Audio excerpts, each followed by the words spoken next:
It's the CalebDMTG show. We played a deck similar to this that was using like Luris, the Luris draw engine with baubles. And it was good. It was like really meticulous. But it played out alright. This version, like, I updated the mana base to be a little bit more Archmage's Charm friendly. Added some Planeswalkers. Freed up some slots. Let's see if we can find a match. It does look like a spike deck, doesn't it?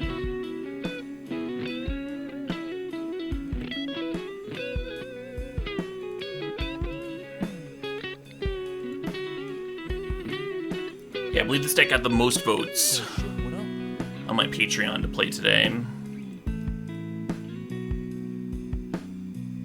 Kind of fun. I listed like 7 decks.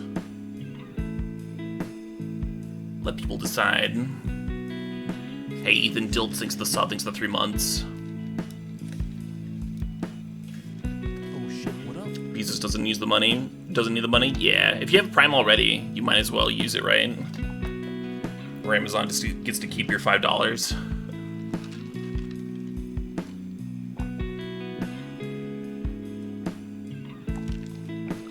Speaking of, hey Smoss15, thanks for sharing the Prime, thanks for the 33 months. Oh shit, what up? Yeah, for sure, Nix. Hey Jessguy40, thanks for the sub, thanks for the 22 months.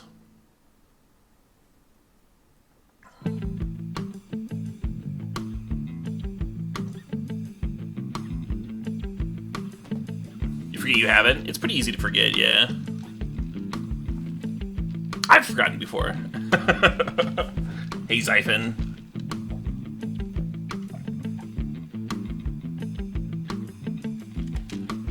Hell yeah, Vindicated. You definitely don't always lurk, because I recognize your name. But streams need lurkers too.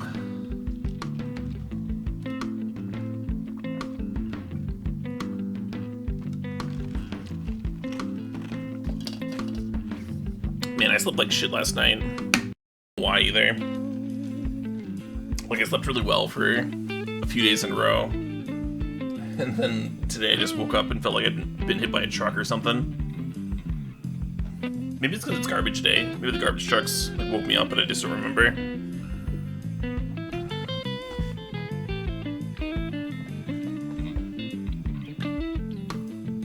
Yeah, same red-eyed skink.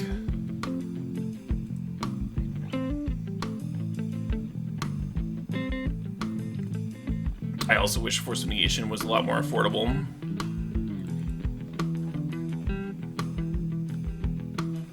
I think I own 2, and I've been renting the same 3rd Force of Negation from Mana Traders for like all my decks. Just every time I build a deck. Shout out to Mana Traders, by the way. Wouldn't be able to play this much Constructed. At least like not with the deck diversity that I do. With other sponsorship.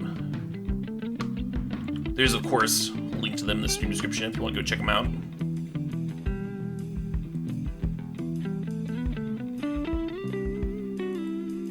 Yeah, same Seraph. Hopefully we get some good games, huh? Uh-oh.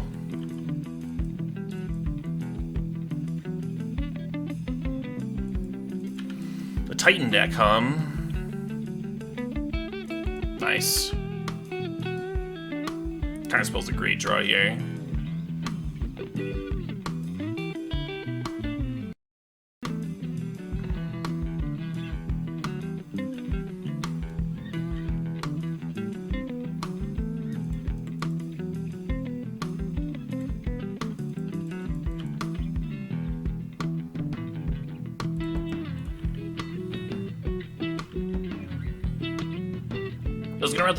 I was gonna run out the Colonnade, but if they fire off another Explorer, I'm gonna force Vindication it.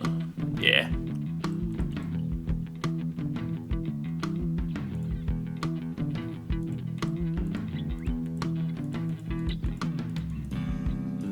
The next turn, unless we draw a Cryptic. I mean, even when you draw a Cryptic, we can run on Colonnade. Soon we'll be able to Teferi uptick and hold up Counterspell, also known as the Dream.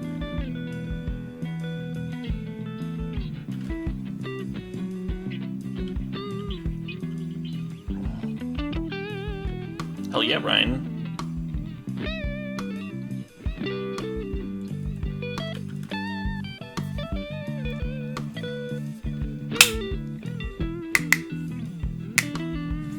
Brutal Endo Jackson. I hope your kiddo feels better soon.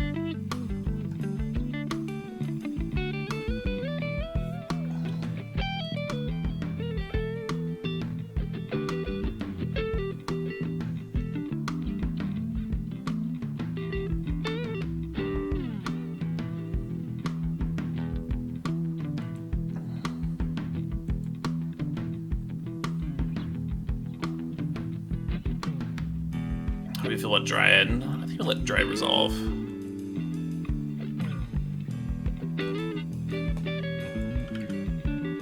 shit, what up?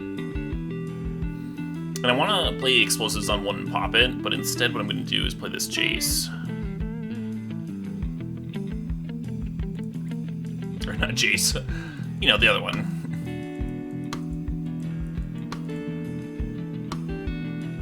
Hanging up stars, thanks for the 23 months.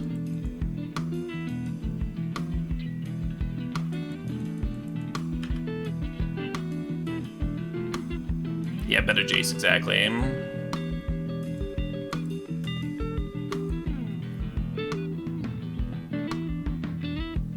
Neil Star says 23 months for the Michael Jordan of Magic. Aw, yeah.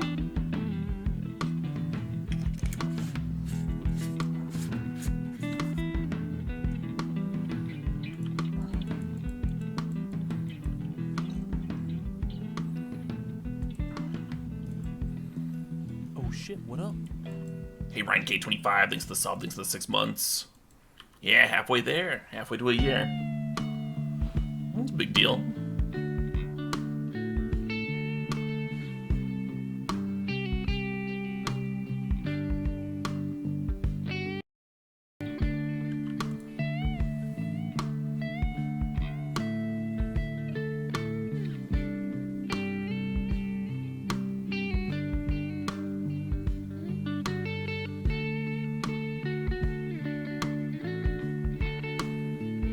The Summoner's Pacted, but they only have 5 mana here.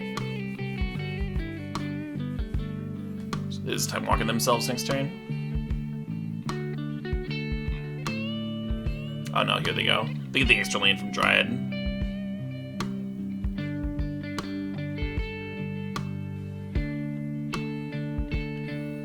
Pretty glad they don't have Cavern, huh? Wouldn't that be a fucking blowout? Just the Miser Cavern.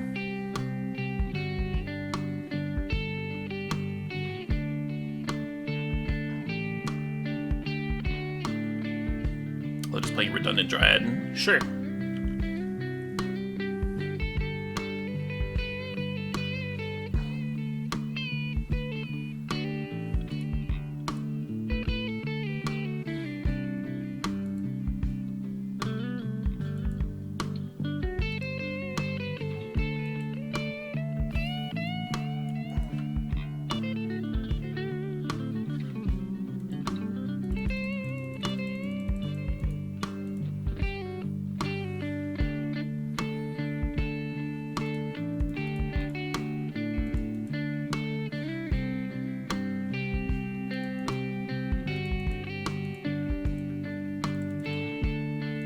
Prismatic Ending's so good. And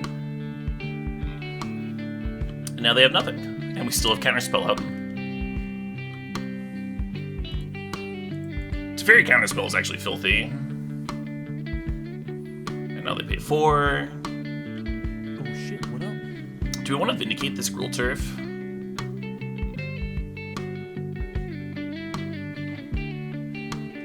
Hey, Basic, thanks for the 76 months.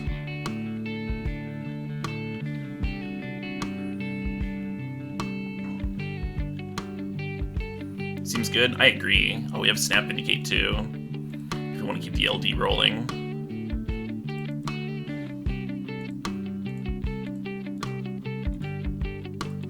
Vindicate's so nutty. I think it's being like underplayed right now for how good it is.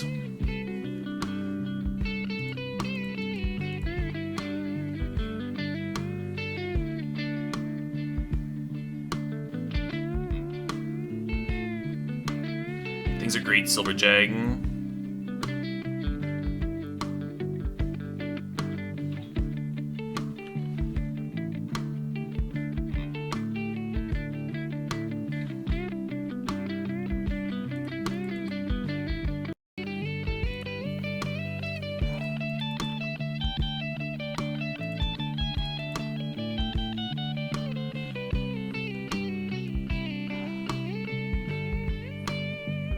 I want to snap a Vindicate here.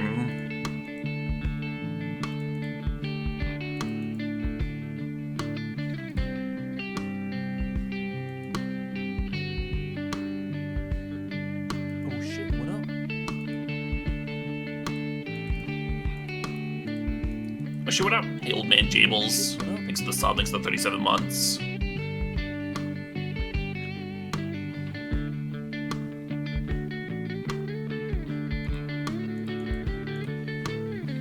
Eric English, thanks to the sub. Thanks to the tier 3, the 31 months. I am having a good day. This is a really good start anyway. This is a fantastic start here.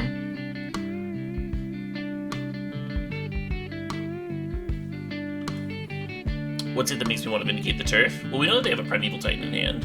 And so the Turf brought them for 4 mana to 6 mana. So it's a good one to destroy.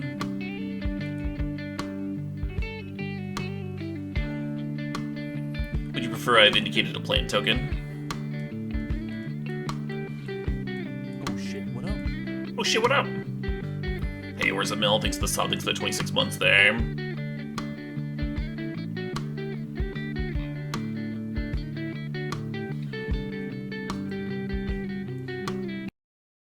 I think I want some number of fatal pushes in, but not very many.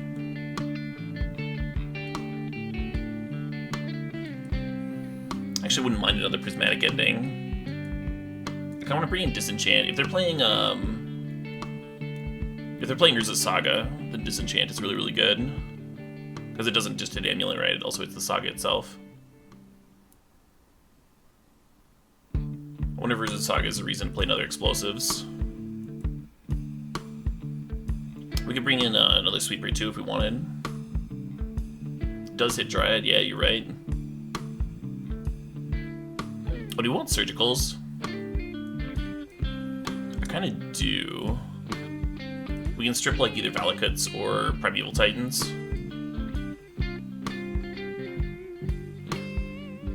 I mean, I just like cut Force of Negation.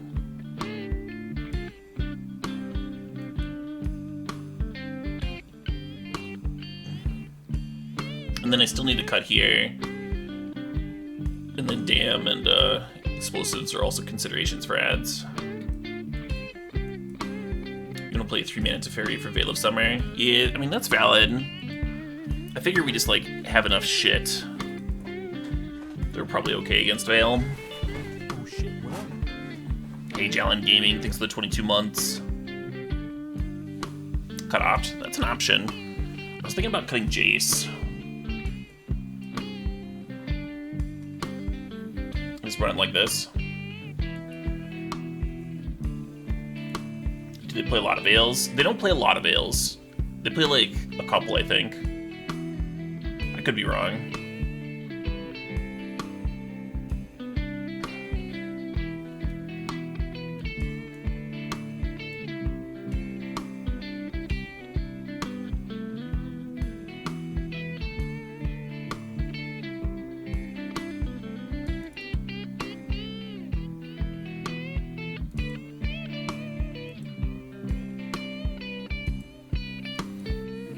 I think it's kind of iffy, but I think you keep it.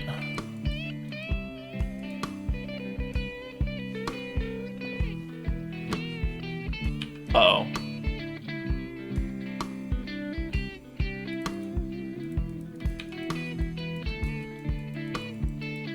Are you fucking with me, T. Glenn?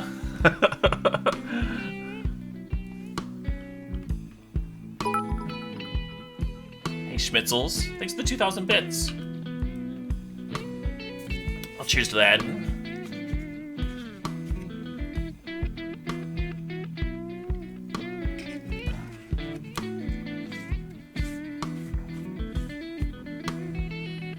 I like that unicorn.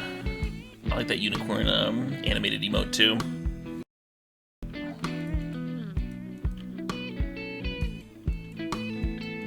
Jace? I just got the Jace. We've got a couple colonnades in here. We can move Snapcaster Beat down. We can move Teferi ult.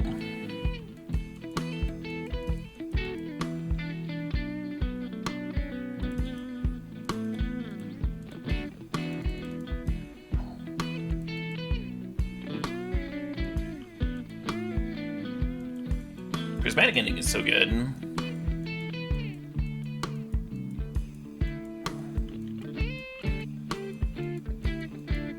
It's like a...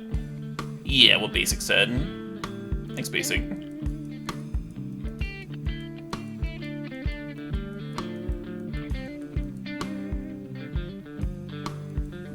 Yeah, right, Sir Nimley. I was talking to MTG Nerd Girl the other day, and she like broke down the percentages, and I was like, shit, I gotta start a Patreon.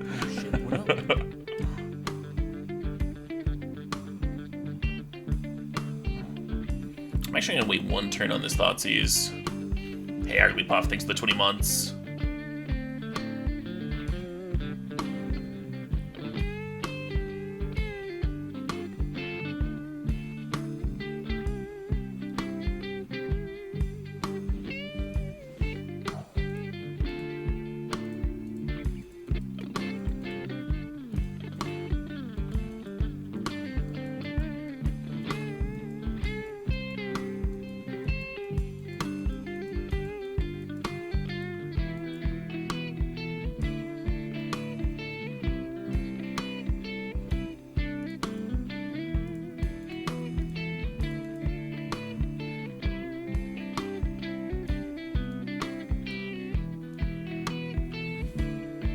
Running Force Figure for. I'm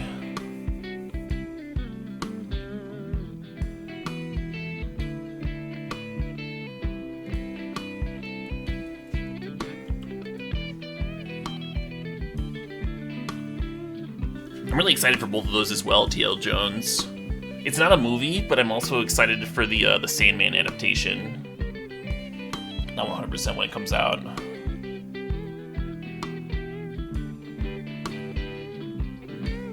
Yeah, thanks for answering that, Basic. That is accurate.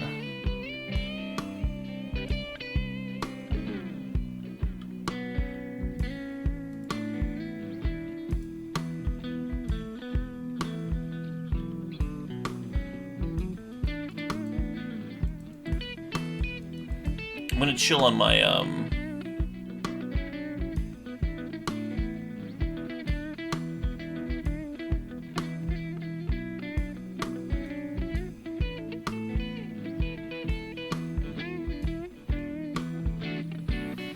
I'm fetching out my other black source.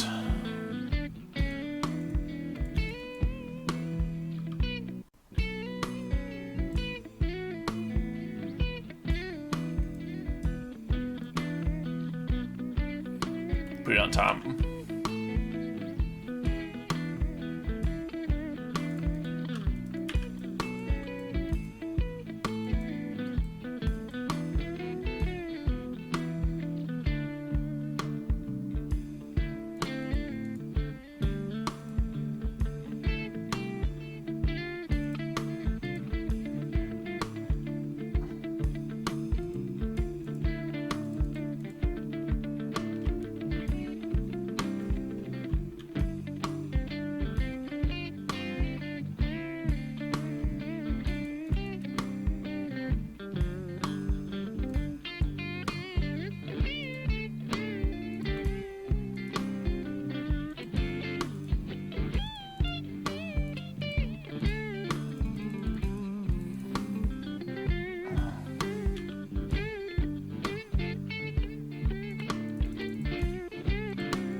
does look like a Dryad's finally resolving. We can just untap and Prismatic Ending it. Those are some nice draws. Yeah, pretty decent, huh?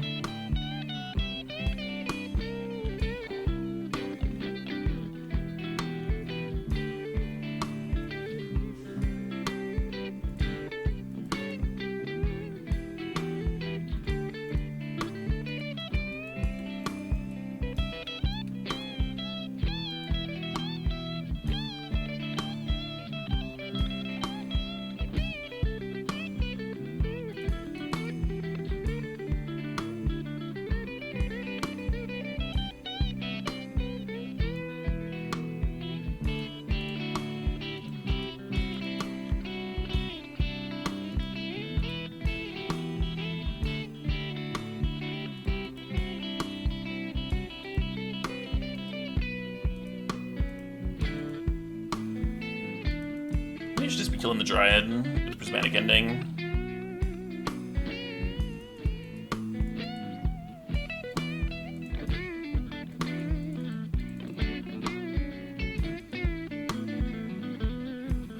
This deck makes you want to build Modern. Nice. Yeah, it's a fun one. Depending on your definition of fun, of course.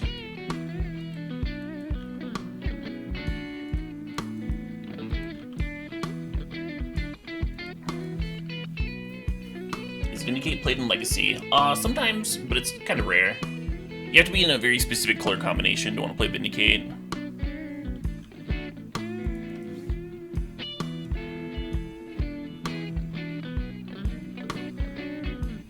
They're getting another Dryad here, as opposed to a Primeval Titan, because they've got a Cavern of Souls on Dryad. This is all fine, I think.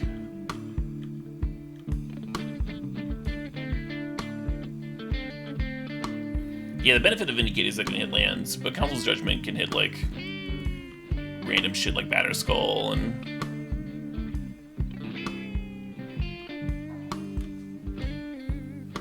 True Name Nemesis. Not that anyone plays that one anymore.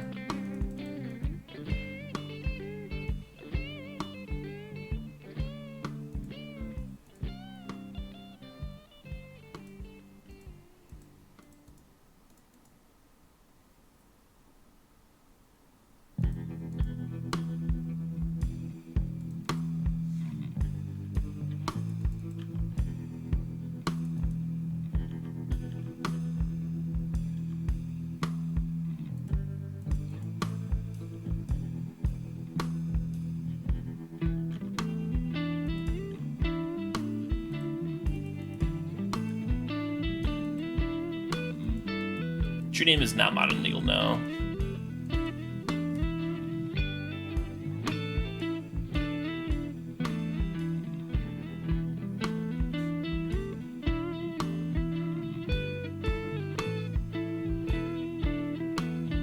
Haven't messed with Damn It All. I've got a Supreme Verdict in the main deck. Because of Force of Negation. Like, I found that, like, it mattered for the blue count. In the matchups where Force of Negation is really important, it's, like, awesome if some of your removal can actually pitch to it, because usually your removal's more dead in those matchups.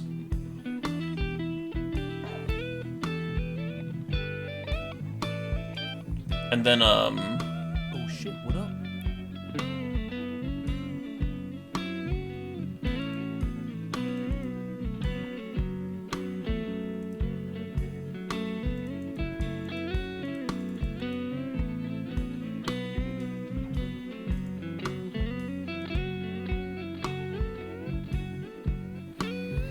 I have a one of Damn in the sideboard, because if you're boarding in Damn, you're probably boarding out your Force of Negations. So then the utility makes a little bit more sense.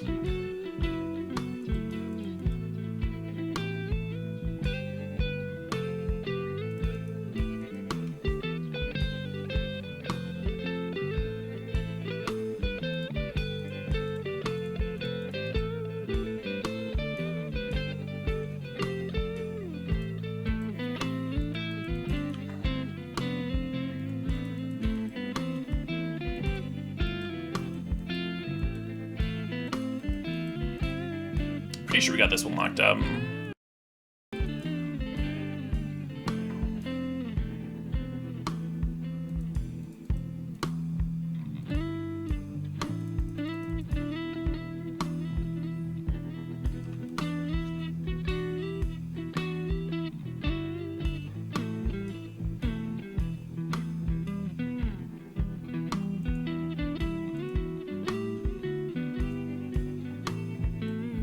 Ooh, they've got Through the Breach Emrakul. That's fun. 2 Dryad and 3 Through the Breach are their only win conditions now, though.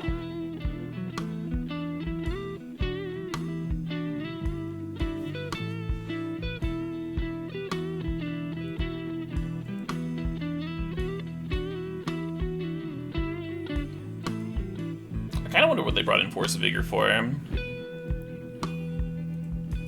I wonder if they thought that I was playing Urza's Saga.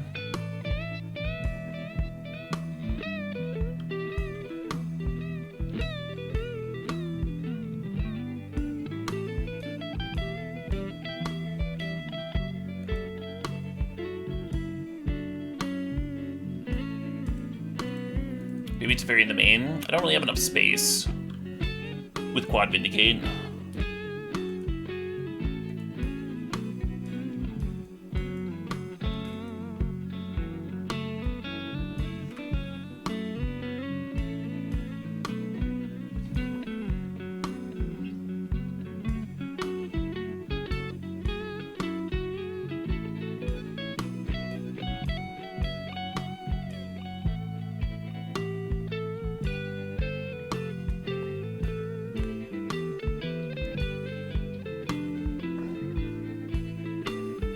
Control much? Like, do I play control decks a lot? I play them a reasonable amount. I haven't played a ton in Modern lately, but I also haven't played a ton of Modern lately in general.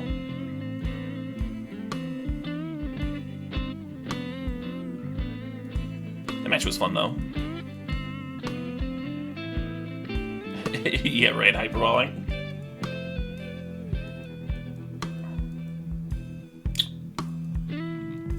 No counterspell here and no Force of Negation. Makes me a little worried. But I don't think it's a mull on the play.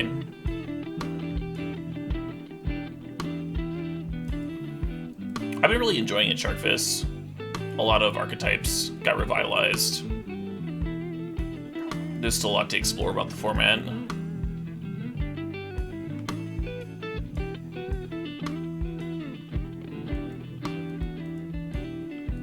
Is there too few black sources? Maybe.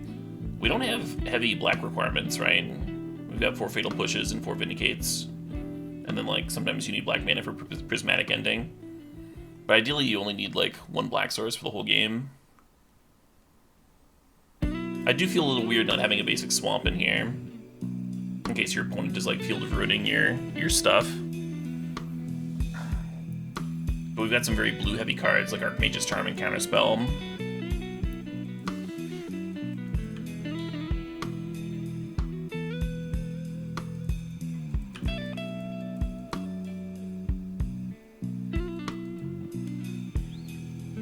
Hey Chirpow!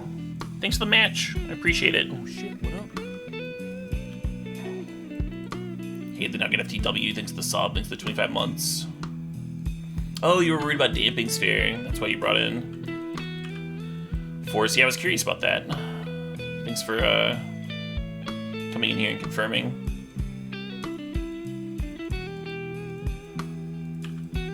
So the issue with this spot is they're going to untap with 3 mana. If they play their land, they can resolve resolve Collected Company, which is bad for me. First League with Amulet Titan, gotcha.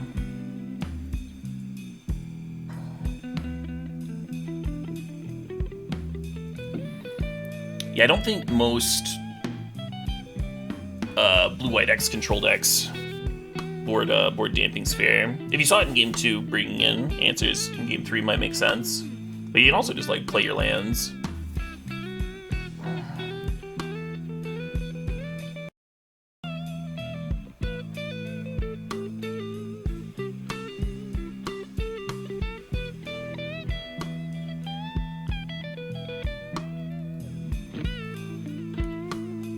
Yeah, they let me untap, so like if I had a Force of Negation here or a counter spell, they'd be getting kind of burned.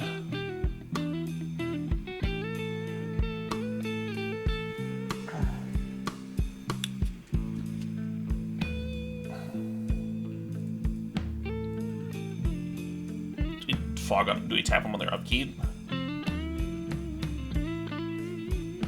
I think so.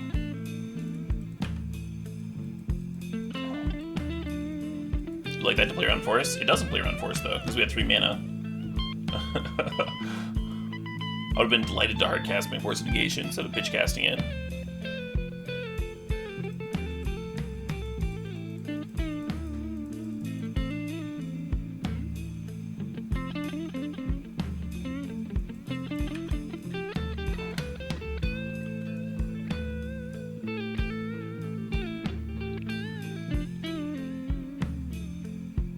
Yeah, they also do play into a Wrath.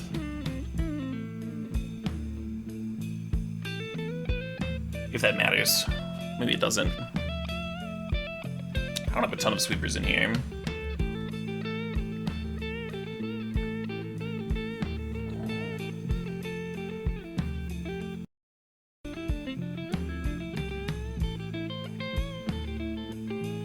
We're definitely gonna need one.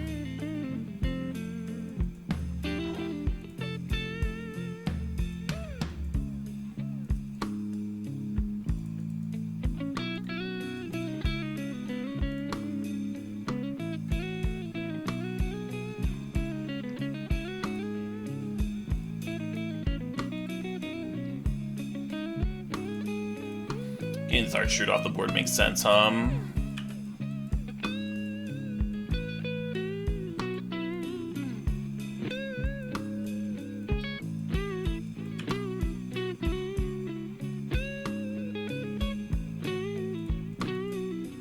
All the 1-drops get pumped by Pendelhaven and live through a Snapcaster block. Metal Sentinel does not, though.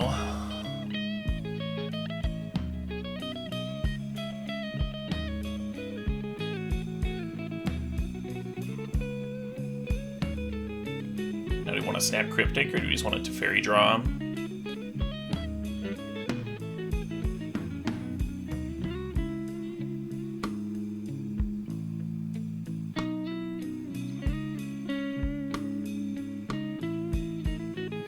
Let's do the snap Cryptic thing.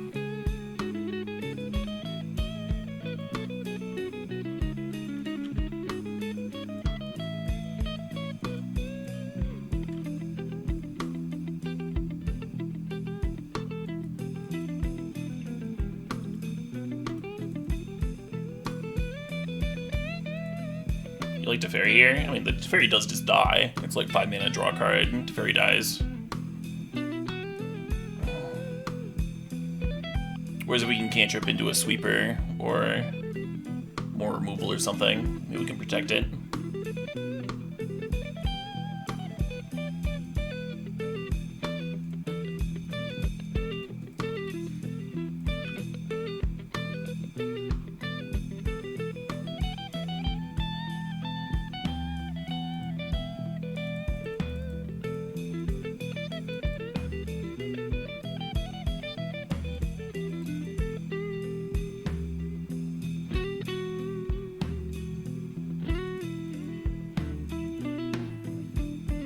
I want to hit this one, but maybe it's the... Yeah, no, let's hit this one.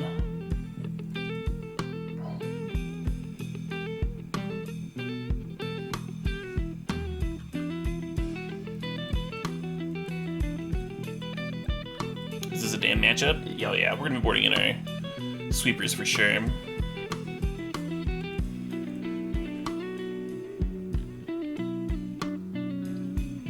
Probably not Jawarble.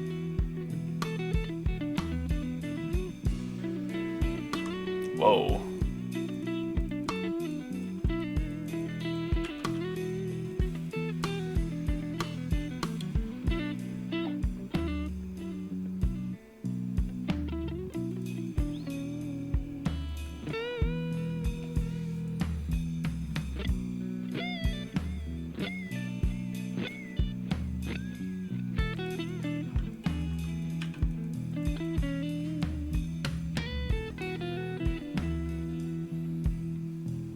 We're like in a spot where we're close to stabilizing, but we're probably just gonna die to nonsense. Maybe I should have blocked the Elvish Visionary. That way, an engineered explosives would actually clear everything.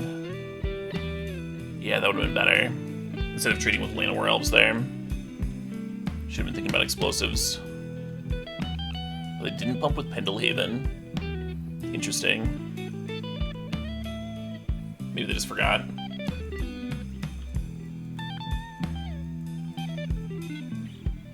So we get one more draw step here.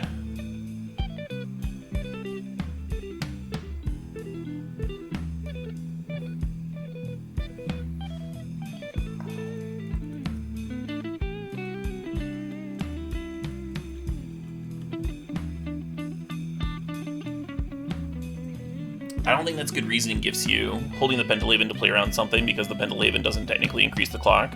Because I'm playing a deck full of like removal and stuff, right? If I go like removal spell, snapcast removal spell, all of a sudden they'll regret missing out on the Pendelhaven damage.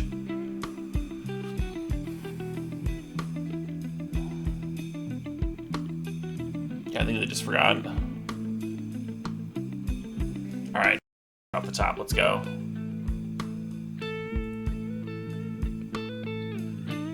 Steal a 1-drop and block, but then we're still dead. Let's draw some cards.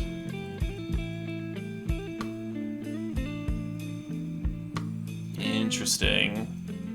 Love it.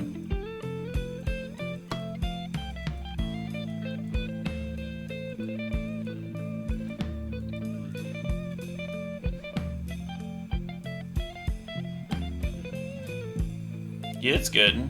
It's good to be thinking about why your opponent might be making plays and stuff, for sure.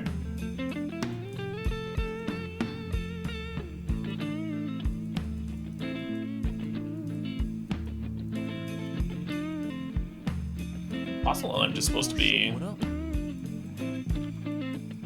clinging here. Like, we cling and escape cling. We actually gain more life than they're attacking for.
Thought about stealing 1-drop here, but I think I'm better off just drawing 2. You think they have flooded? I mean, they've drawn through 20 cards. They've gone through a third of their deck, right? How many lands are they supposed to have? A third of the way through their deck. Oh shit, what up?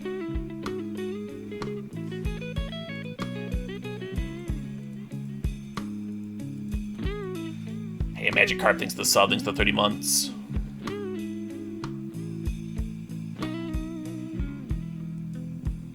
Fuck. I think we're dead now. Because we only cling once, and then we take Xaxes. We can draw a card with Cling. We can draw a card with Cling and try and find Supreme.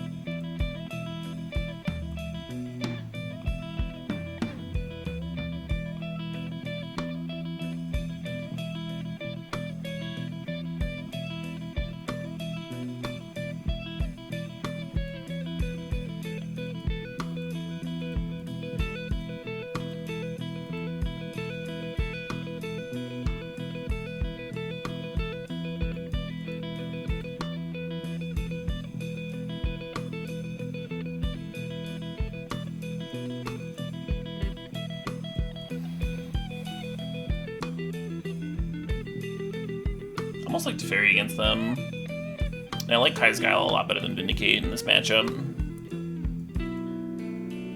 Vindicate was so good against our previous opponent. I don't think this is the spot for it. And even though they have cryptic commands, I'm going to cut some Force Negation action.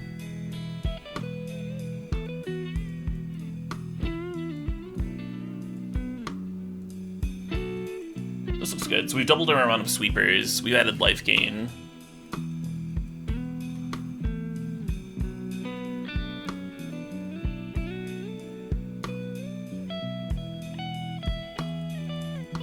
They don't have Cryptic, they have a Collected Company, sorry. Sorry if I misspoke there.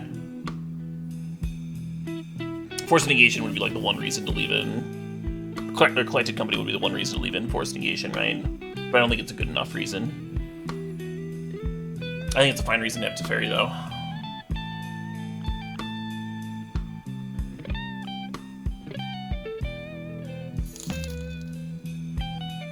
Hey, you dude. Thanks for the $5. You dude says that Caleb was playing Modern, got some sweet tunes, a tasty beverage, no work tomorrow, and a packet of lemon drizzled chocolate biscuits by my side. What more could I ask for? Cheers. Yeah, cheers, you dude. That sounds like an awesome evening. Oh, man.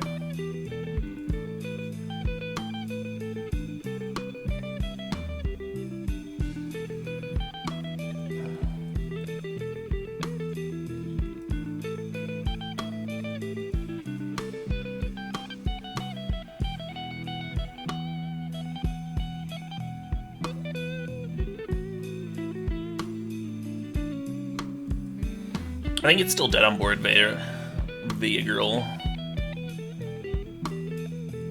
The Archmage's Charm still at creature lines. They didn't look good to me.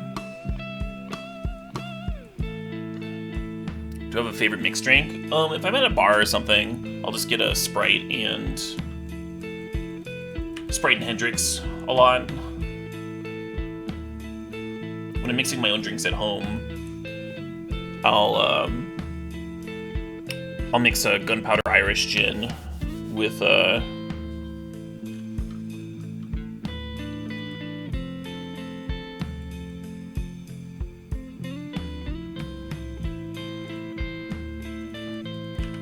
either San Pellegrino or sometimes I do rum with some San Pellegrino.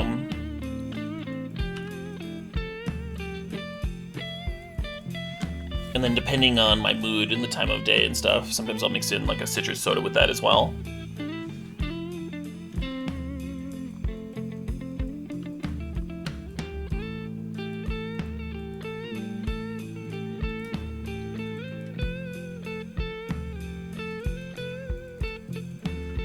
I think it's pass here. I've not tried Rain's Mold Tom Gin.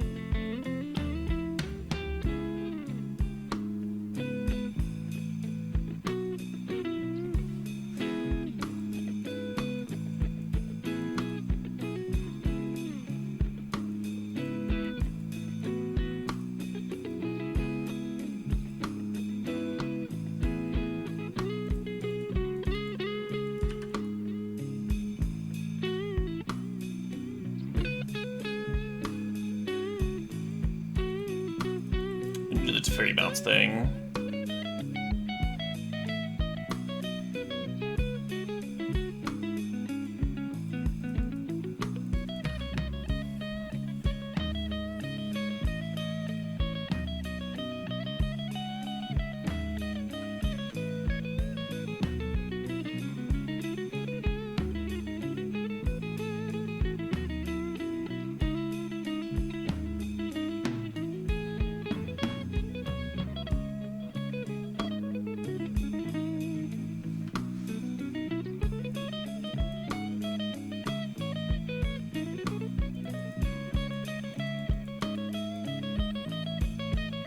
Do we let them play elves off the top into the Supreme Verdict? I think no.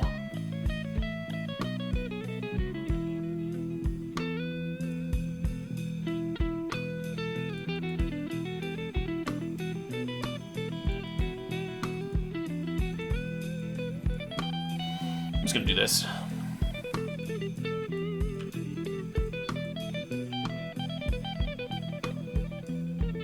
We don't have a finisher? Sure we do.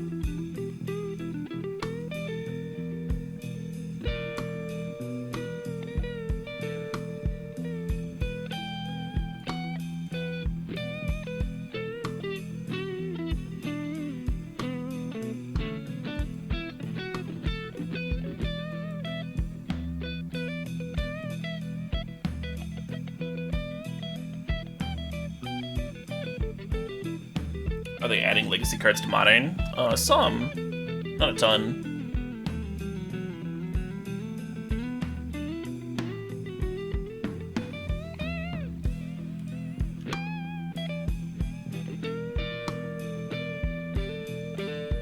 This might be a bad Supreme Verdict.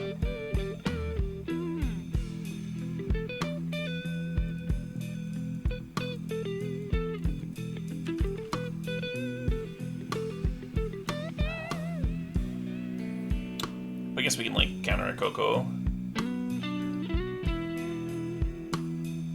They play one next turn. Nice, another sweeper.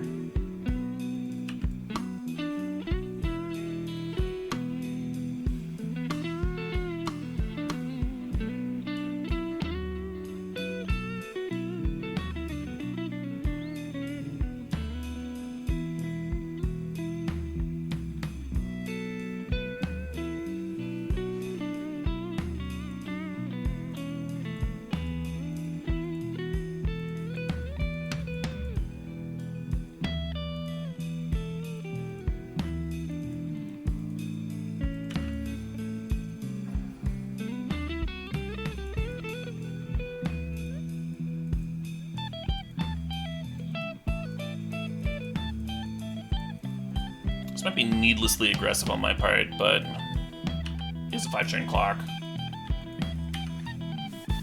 And if they go like land Coco, like if the last card in hand is a Coco, I draw land for it. We still have like a bounce locked up with the Teferi and a removal spell and the prismatic ending.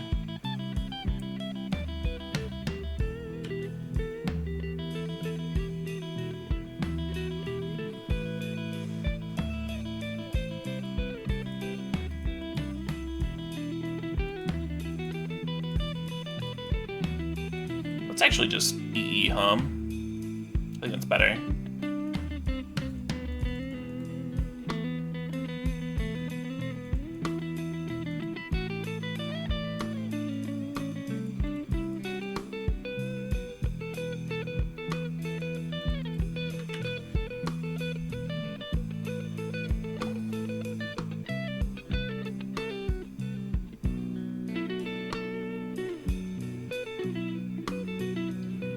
This Coco's not too good, hum.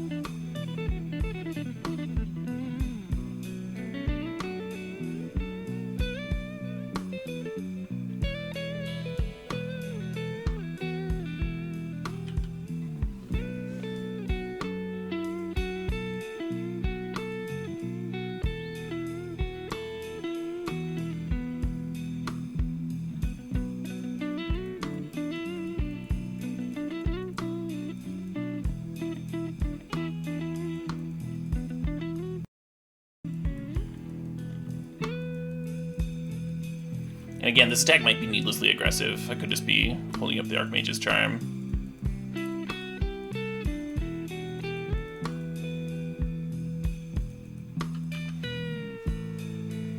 The removal spell might even be bad.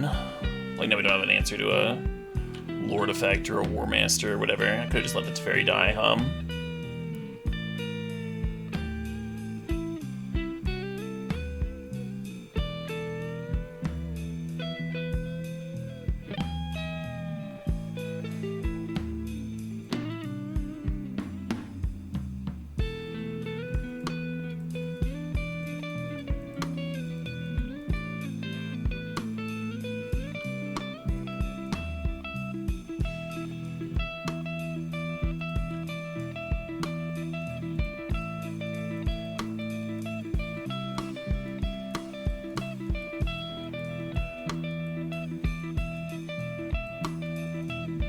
We didn't have the mana up. Aku SC. I didn't think we had 2 mana up, huh?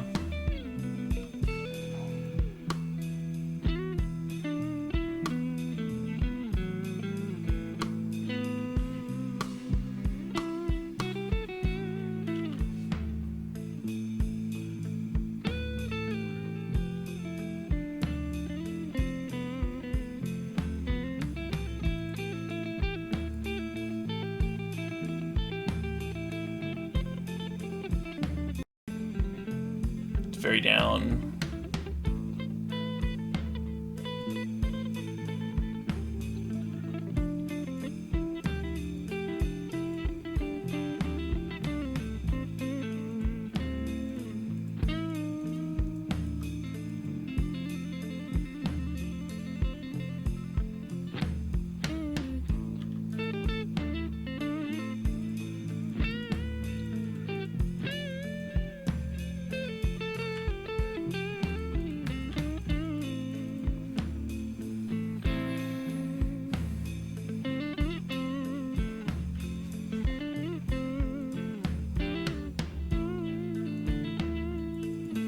That was a satisfying game. I don't think I played it perfect, but worked out. Our draws were just good.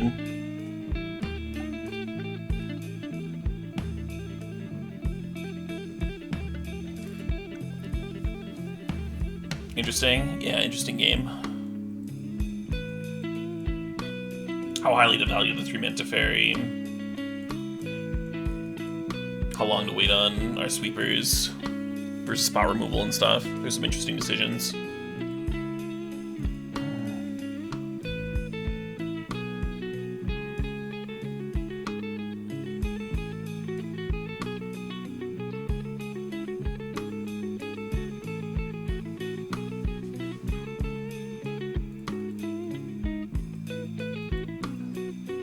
Yeah, a lot of people have been cutting the colonnades, Hadouken. I thought I was crazy for only playing 2, and then I looked at a lot of other Esper lists, and a lot of folks are just on 0. I like the card though.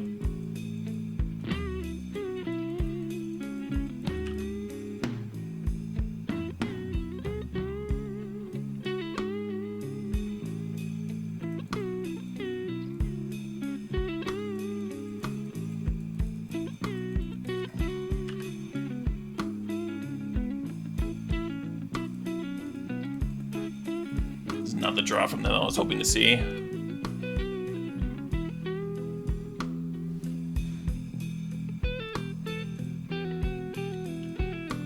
Put it on top of their library.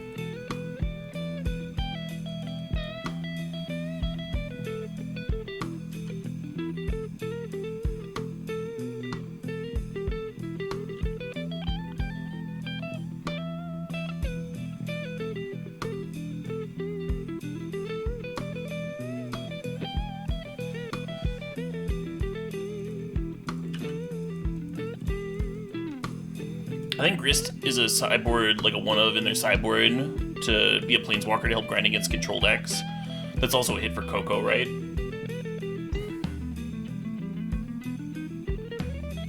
How big is Opt's role in the deck?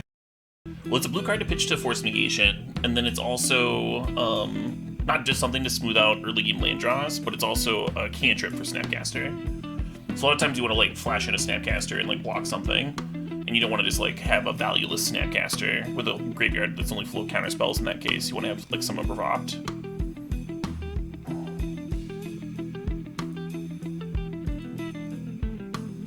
I'm on 2 Opt and 1 Clean to Dust. A lot of lists are playing quad Opt.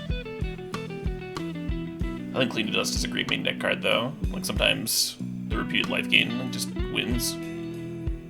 It just helps you win like an impossible game.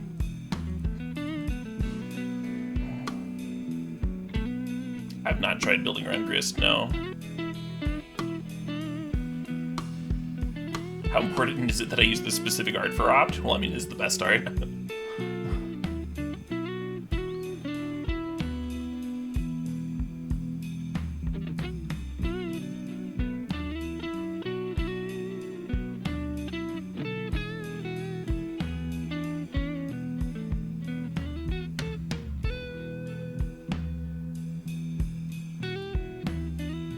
You could turn to find a sweeper, huh?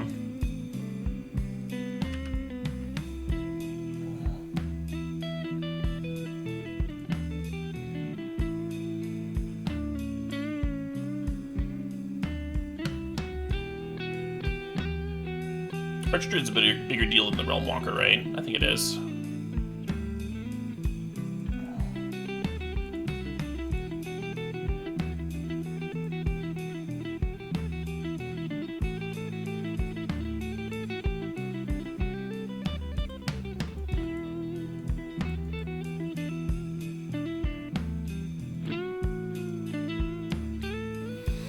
They do only have one card in hand, though. Realm Walker helps them draw more.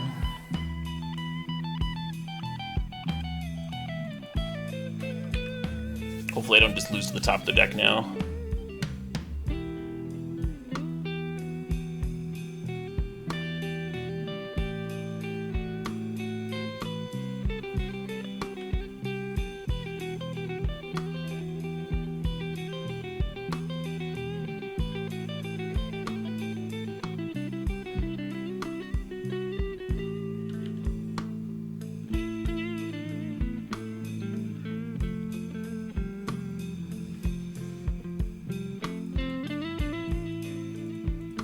This is so awkward.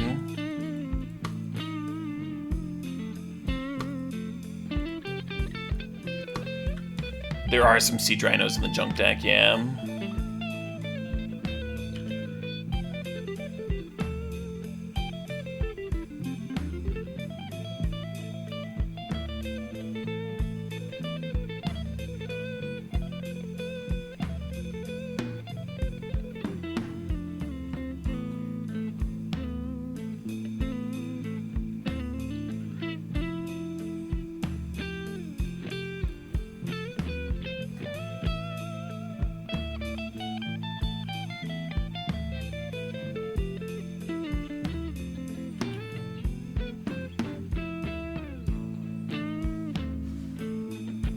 So I either need a Cryptic Command, or I need another Sweeper.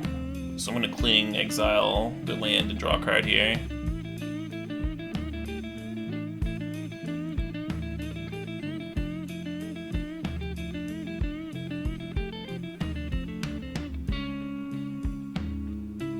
I don't think that does it.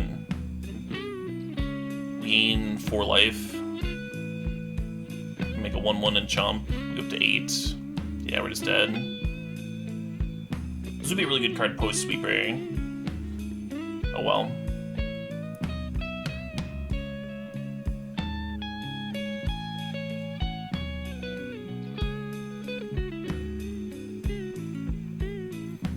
Well met, elves. Well met.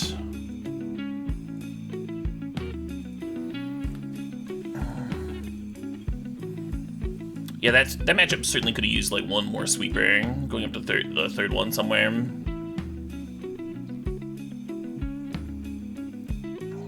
Or if we had like a snap fatal push draw, it might have worked out better too.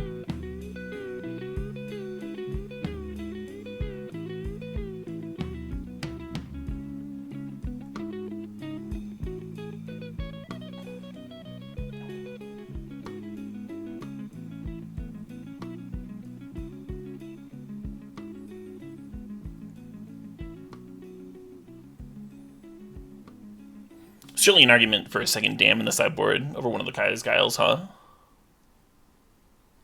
Would have been a lot better there. Are elves being played a lot right now? They're less than 2% of the meta.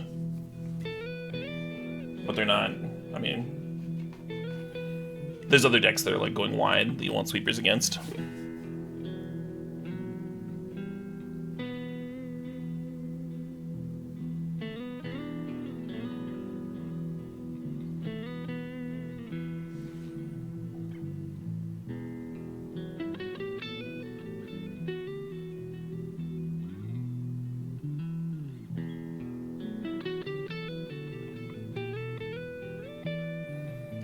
Explosives for 3-on-3. That might have worked. I also thought about like Archmage's Charm to steal a Llanowar Elves, so I could play explosives on 3 and pop it on turn 4. I thought about that a little bit.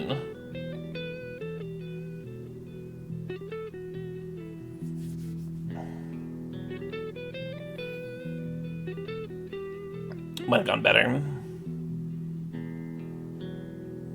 Riptide Lab. The issue with Riptide Lab is that you're like adding a colorless land to the mana base, which is pretty brutal when you're playing these Archmage's Charms and Cryptics and stuff. It is Infinite Gas with Snapcaster Mage, but I like Colonnade as like my valued land spell because it taps for Archmage's Charm and Cryptic. I like it on paper a little bit more. I haven't tested the Riptide Lab. I saw one person who had tried it out and said it was gas.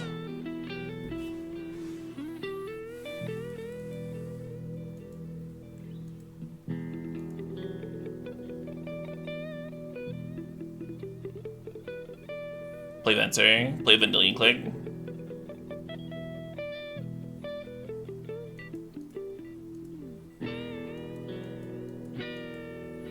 Keep this Spin an Island. A blue Urborg. A blue Urborg would be a little too good. There's so many cards that are balanced around costing fucking all the blue mana in the goddamn world.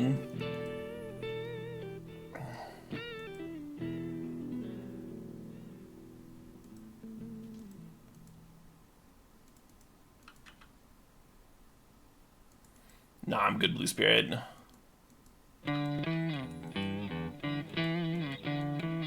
Stoneforge Mystic? Stoneforge Mystic takes a lot of slots, huh?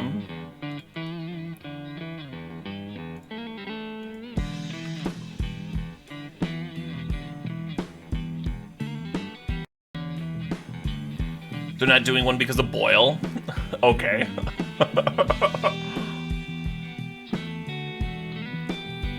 I guess that's a reason.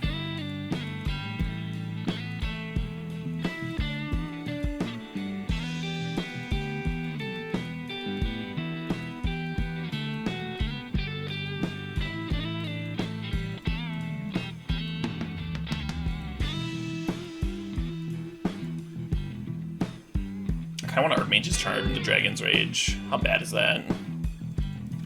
I mean, they're just gonna kill it.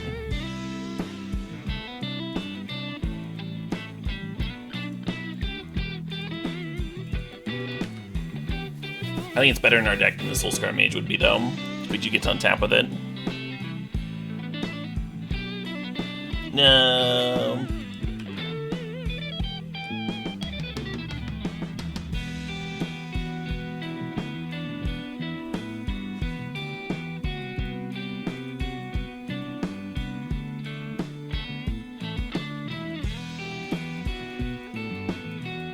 I think I'm gonna pass here. Maybe force a negation something.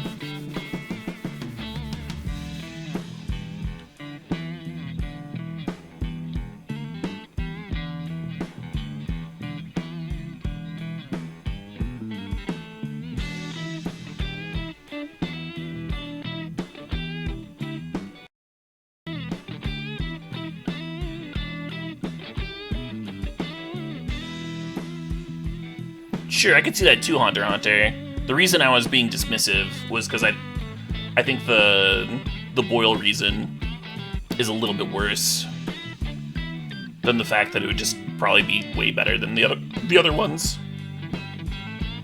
Like, not balanced.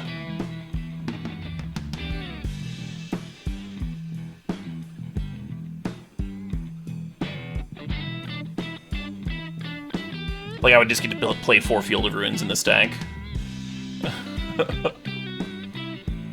Just free.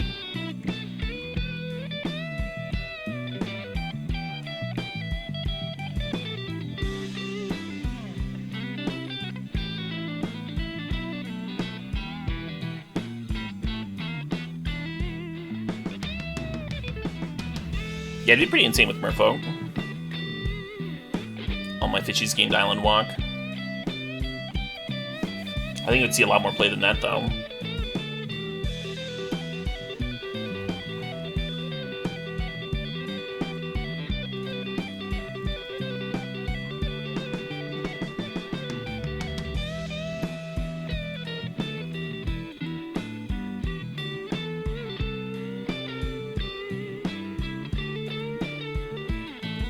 Yeah, they have to spend cards on that effect, though, Red 7. If they just had a herb ward for islands, it would be free.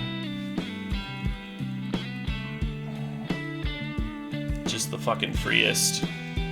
I hope I draw some gas here now.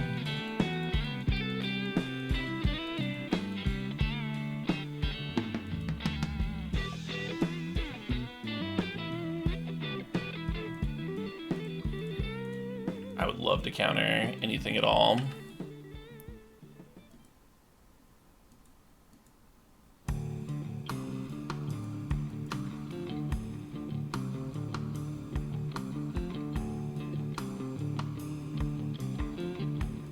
That's been my argument in bot slays. The Cryptic is a better reason to not print it. Yeah, I let them hit me with the Soulscar Mage with the idea that Force Negation on light of the stage would be good.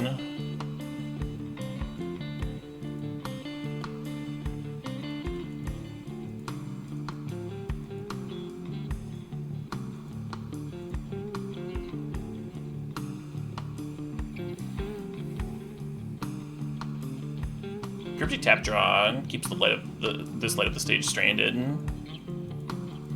I'm just gonna do that.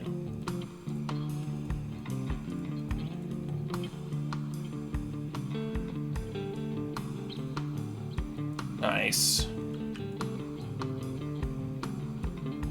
They can target, yeah. You think they want to sack their mountain here? Maybe they do.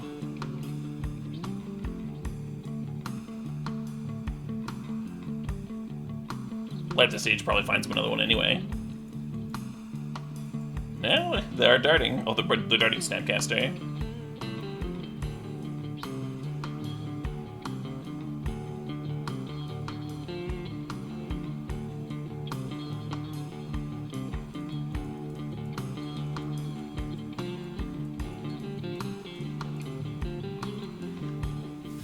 When on bounce draw, the potential of possibly getting fizzled.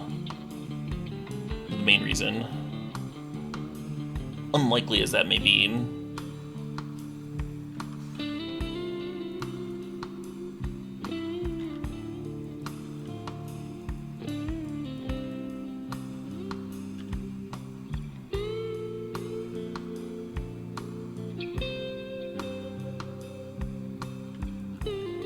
Yeah, I was surprised that they darted Snap. Fizzle would still be a 2-for-1. Okay, but I want to draw my card.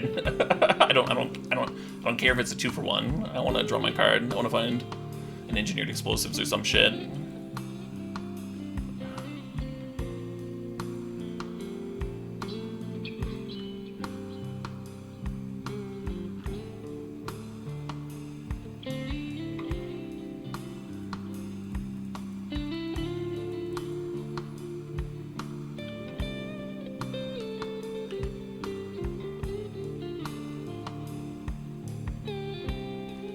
Like a Teferi, maybe. I don't know. Something.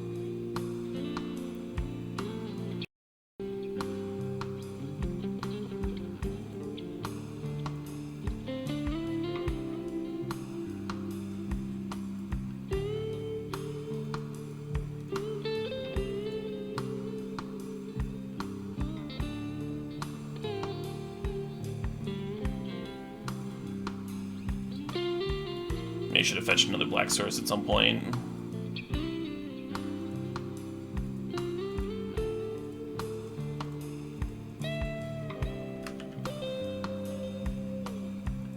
You would Vindicate the land. It might be better. Dragon's Rage channeling is pretty good though.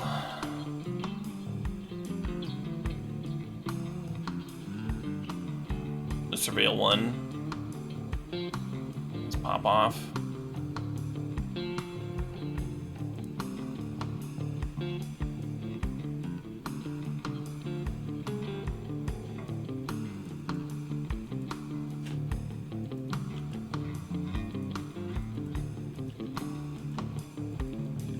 Land does damage to them, but I don't know.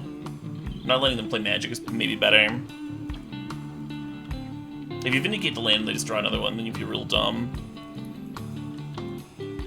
Maybe that's not valid. Maybe that's not good reasoning.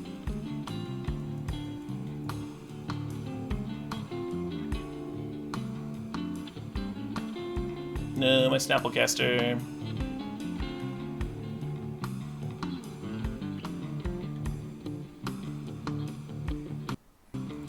They are kind of running out of life, so I didn't have a Colonnade this game.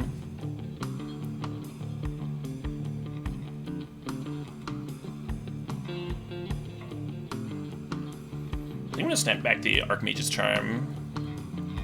I have a Soulscar Mage. That sounds awesome. I'm not vindicating lands. They're only at 4 life. They can only tap both of these twice.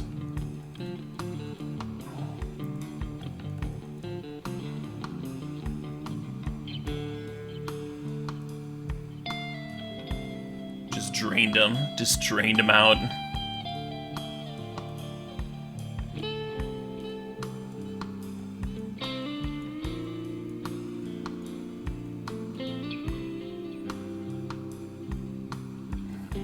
I wonder if Teferi's supposed to come in again.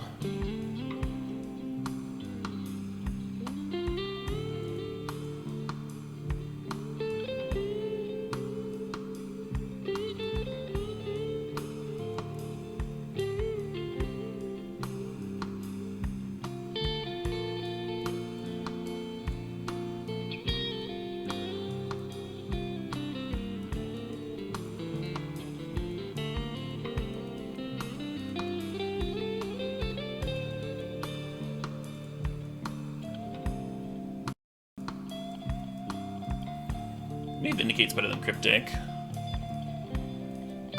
Cryptic was decent that last game, though.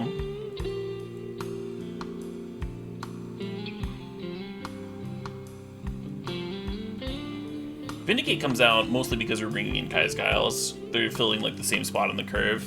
There's some matchups where Kai's Guile is better. There's some matchups where Vindicate is better. Vindicate hitting lands and planeswalkers, of course, and Kai's Guile like giving you life. Like just 3 mana, each opponent sacrifices a creature, you gain 4 life. Is like pretty strong in this matchup, I think. No dams in this list. I have a dam right here. I literally just boarded out my Force of Negation, yeah. If you like Force of Negation, then you should be suggesting cuts for it. Like, I like Force of Negation over Teferi, and then winning with Colonnade somehow or something. Instead of like, no Force of Negation, what? Like,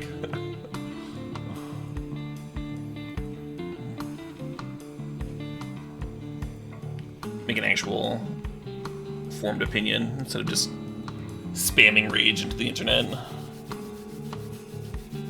don't think I can keep this hand.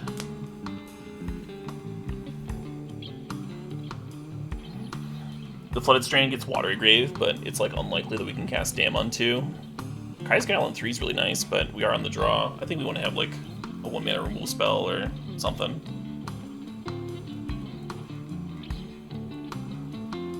Same as like not better, but I'm not going to go lower.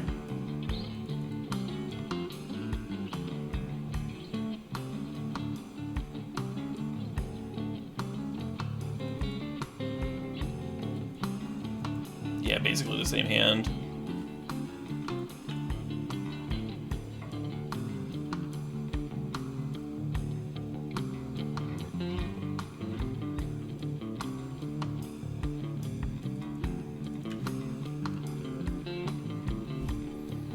Now I wish this Clean to Dust was Archmage's, maybe. We'll see.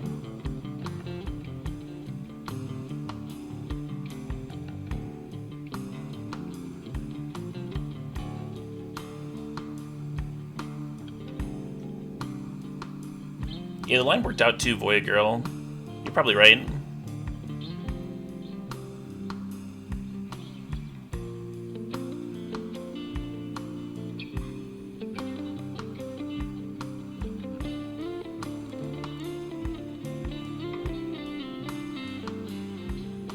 Just lighting it up. Light them up, up, up. Light them up, up, up. Light them up, up, up. I'm on fire.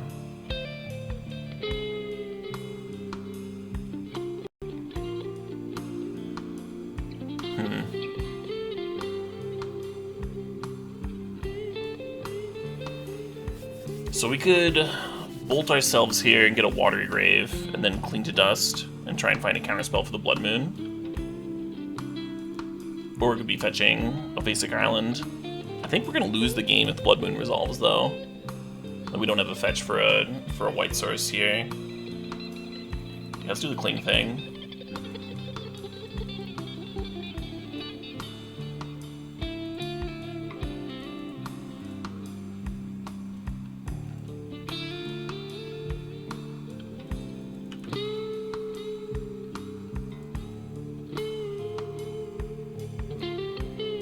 Fuck.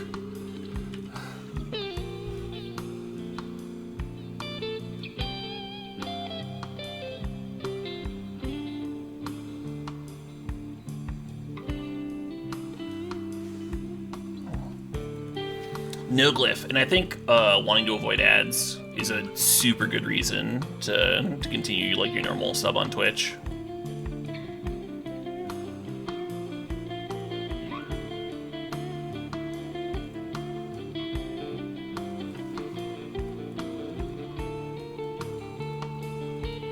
Alright, I'll play one Force Negation. Or maybe I'm supposed to have this Teferi.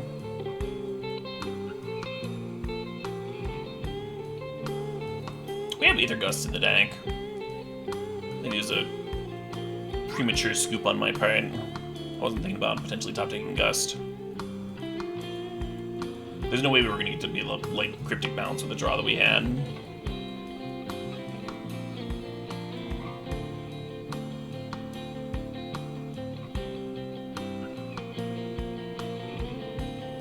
The biggest issue with subbing to avoid ads is you watch like 8 to 10 channels regularly. Yeah.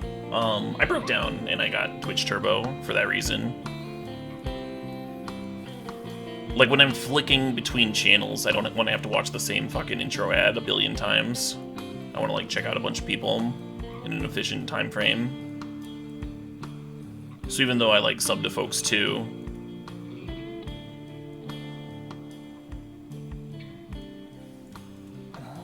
the ad-free stuff's been nice. What's Twitch Turbo? It's like, I don't know, it's like about $10 a month, then you don't get ads. And that's it.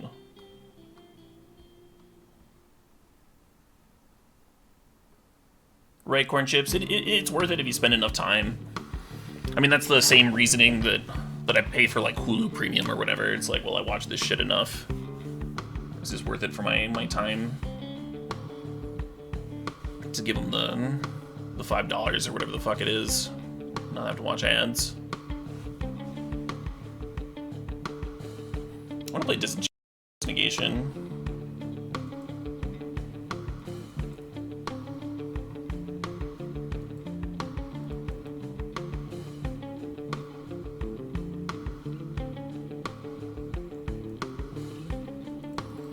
Ad blocker is free. The content creator, of course, doesn't make any money when you use ad blocker. I don't begrudge folks for using it, because, like, ads do fucking suck.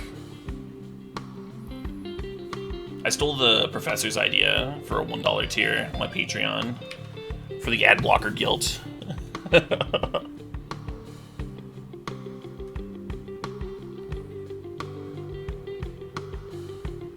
Because $1 a month is, like, way more than you would make just from one viewer watching ads anyway.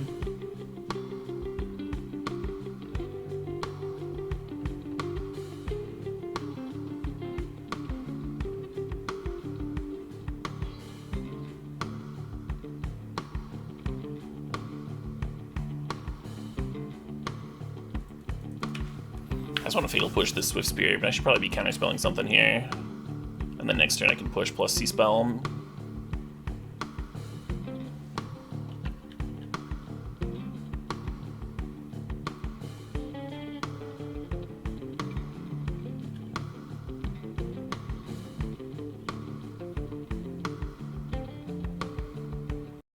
Is your understanding that Twitch streamers make little off ads? I don't think that's true. It really depends on the streamer. I make a solid amount. It all adds up.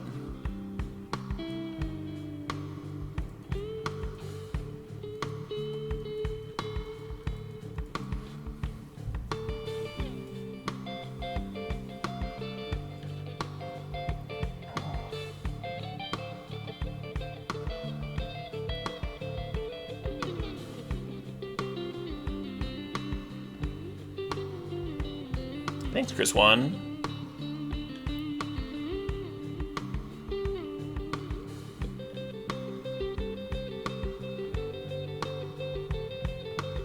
Yeah, exactly, Peppermint Butler.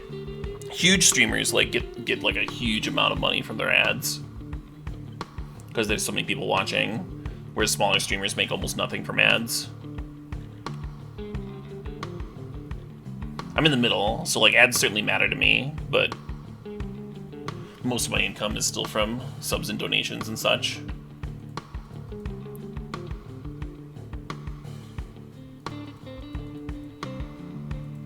Oh shit, what up? Seems fucking awesome. Oh shoot, what up? Hey, is that a Snow Fox? Thanks to the sub, thanks to the 12 months there. You may or may not have forgotten to use your Prime sub for several months. Is there an add-on for that? Just to like remind you? There might be. It's a common enough thing.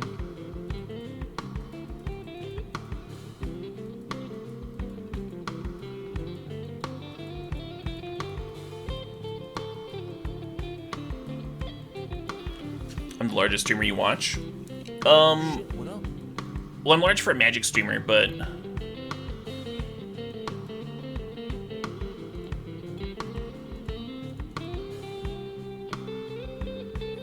in terms of streamers that are making a living Oh shit, what up? streaming on Twitch, I'm in the middle.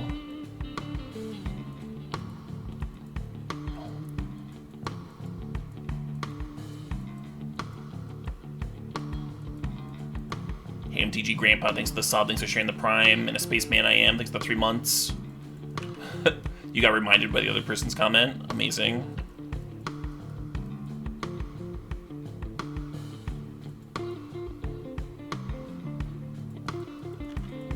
Yeah, the largest Twitch streamers are like fucking millionaires.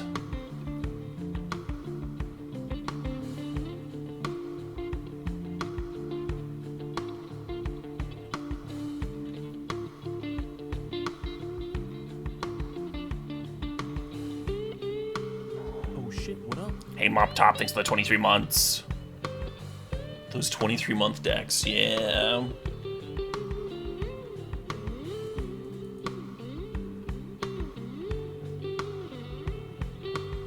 I guess I keep this, just because it's not a land.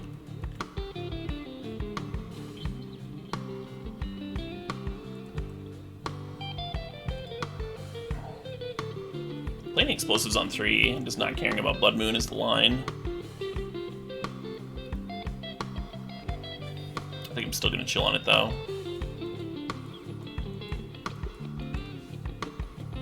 No, I actually like the play around Blood Moon thing.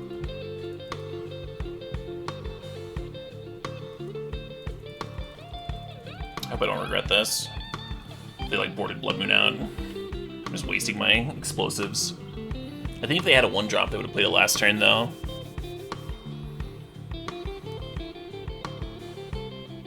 Oh shit, what up?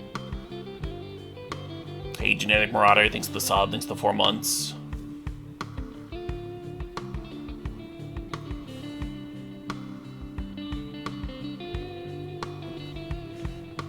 I think this is worth countering.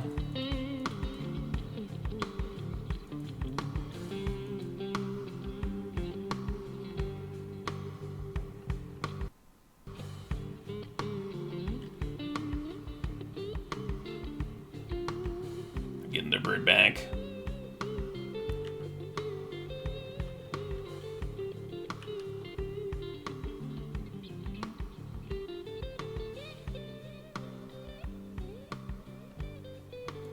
Oh my god. I'm the worst. I'm the fucking worst.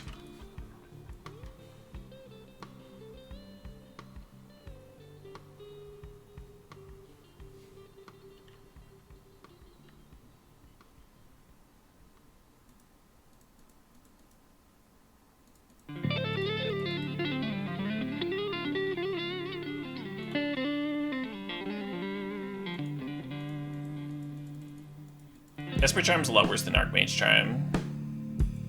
And Kaya's Guile.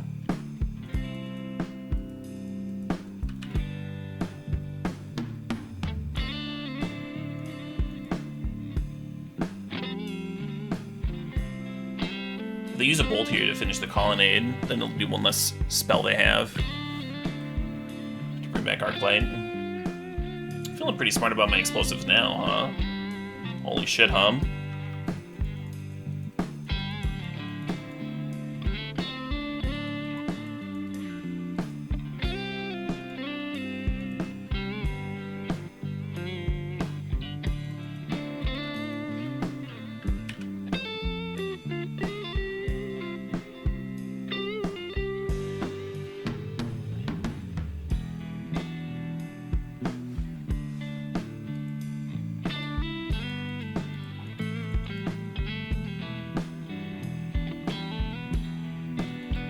Nice. This Kai's Guile is gonna nuke the shit out of the graveyard. It's gonna be amazing.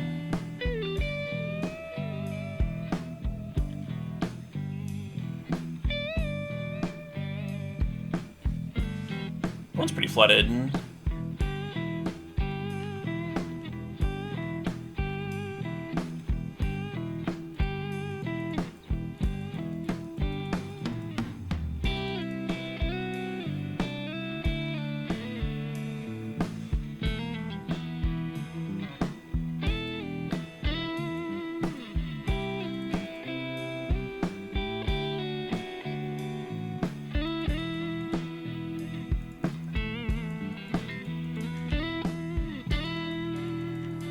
It might be a little irrational, but I'm worried about them killing the colonnade and then untapping and sticking Blood Moon.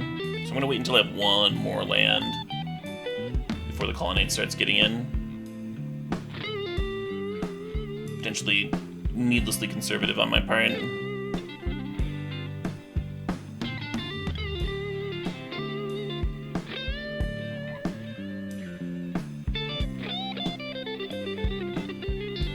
Oh yeah, we have Gust for potential Blood Moon anyway. Yeah, way too conservative on my part.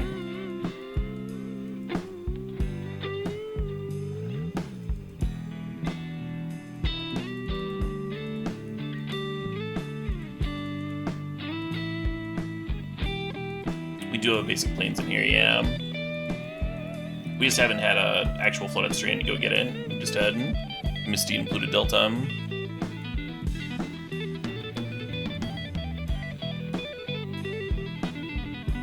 Jeez, they're so flooded.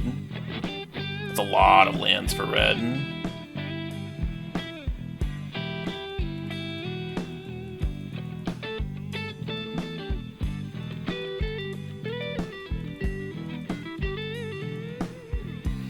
Now they're dead to another colonnade hit.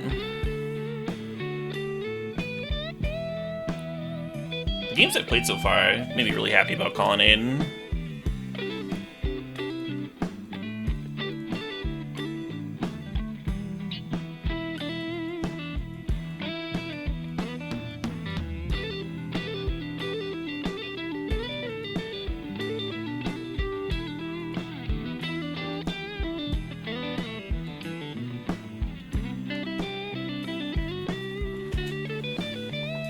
Sweet.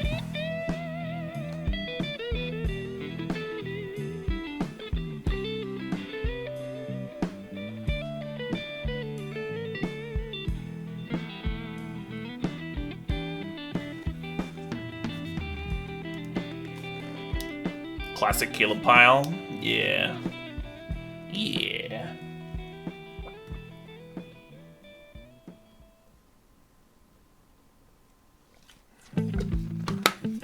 Yeah, this version's felt a lot better than the last time I tried playing Esper Control, which is pretty recently. The one change is I would like one more sweeper. Whether it's another main deck Supreme Verdict or another sideboard Dam. Maybe just like cut the Jace. Cut the Jace and go up to 2 Supreme Verdicts. Or cut the Jace and go up to 3 Teferi. Teferi and Counterspell is so fucking good.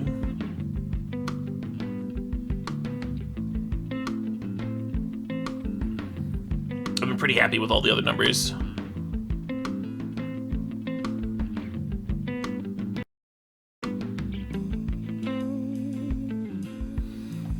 According to the Goldfish website, so like there's various metagame amalgamators out there, and they like tend to disagree on what the actual modern meta is because they're looking at like different tournament results and stuff. They're looking at different information. But the Goldfish site says that the Primetime deck is the most played deck in Modern right now at like 5% of the meta or something like that. Which makes main deck Vindicate pretty juicy. Just being able to hit lands and stuff. And then it's also really good against Tron, or if you play Control Mirror, having a bunch of answers to opposing walkers is nice. But if the Prowess decks were still the deck to beat, then I think Kaya's Guile would be better. More main deck life gain.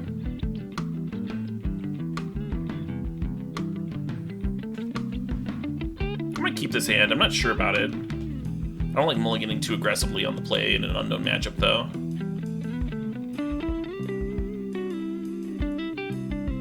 What deck did we lose to? We lost to Elves. Didn't draw enough sweepers.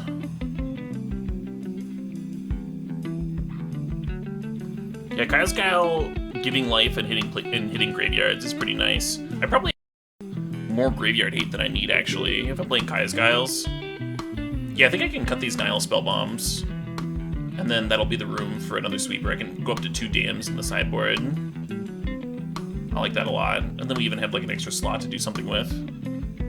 I think when I was building the sideboard, I forgot that Kaya's Guile nukes graveyards. And so I have Surgical here to pair with like Vindicates and discard and counters. And then I had Nile Spellbomb for like the dedicated graveyard decks, but Kaya's Guile already does that. Nice compliment to Surgicals.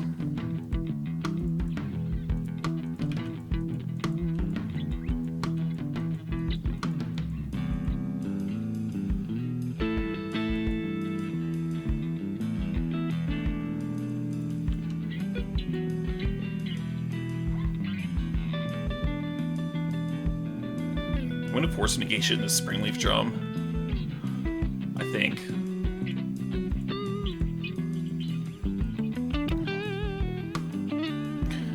Potentially super wrong. Now that he's plating, right? And now that I've burned my force Negation. Just trying to slow them down. I wonder if that's the first time. That can't be the first time a Springleaf Drum has ever been forced negationed, right? It's the first time I've ever forced one.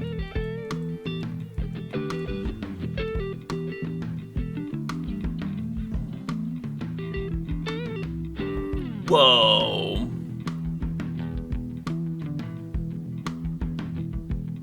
Oh shit, what up? So we're facing Hammer Time. I think. I have some instant regret going on. Hazy Score, thanks for 47 months. And you're welcome. Yeah, I thought we were playing against an Affinity deck at first. I was incorrect.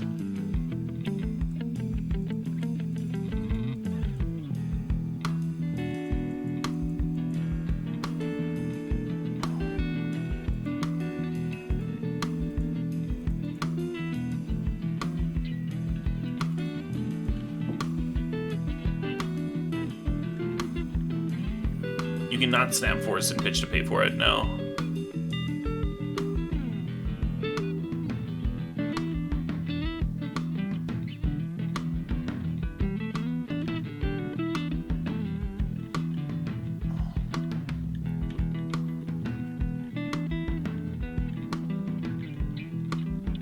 Yeah, we need a Fatal Push or some shit, huh?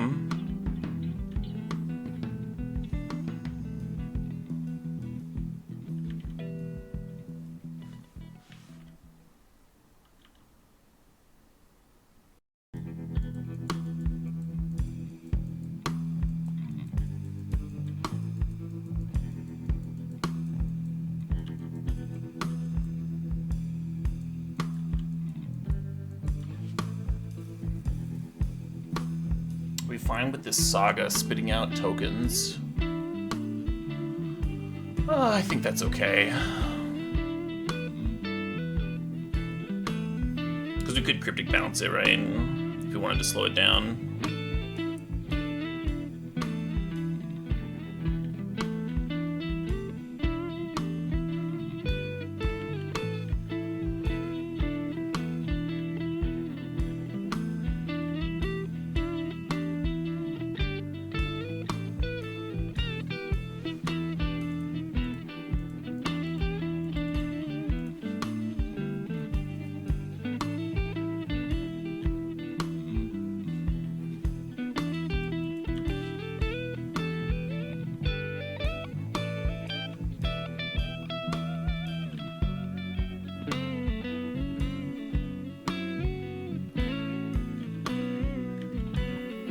Pretty glad I didn't Cryptic Bounce the Saga, because then the Sigarda's Aid would have resolved.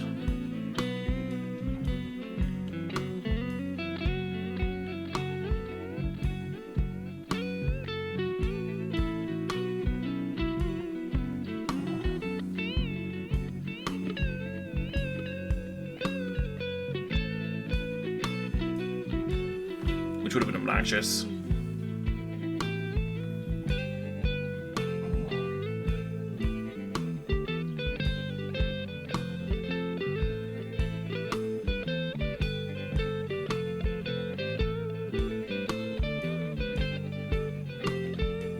Resolves. They just pump in the constructs with the Ornithopter.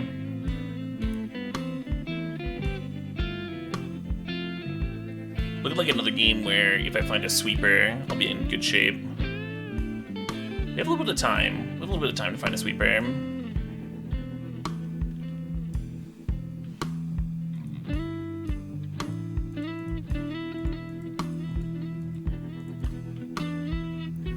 Cryptic. Between the Cryptic draw and my draw for turn, we'll probably have the mana to Snapcast back Cryptic, right?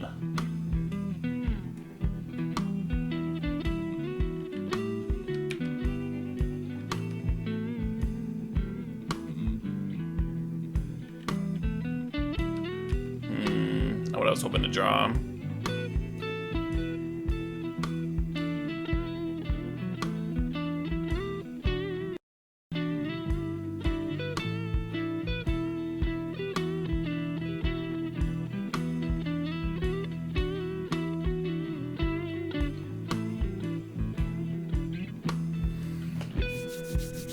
How do we feel about ending a construct, snap ending a construct?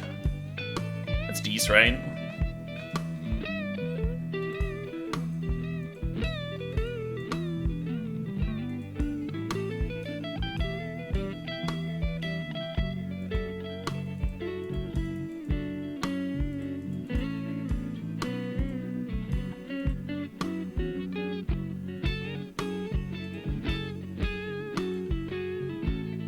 Feels weird not getting rid of the Giver.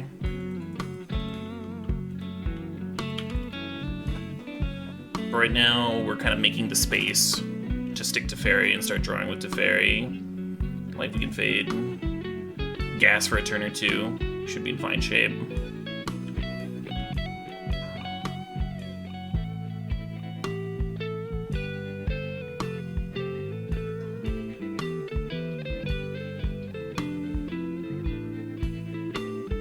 Well, it's got me on a 4-turn clock here.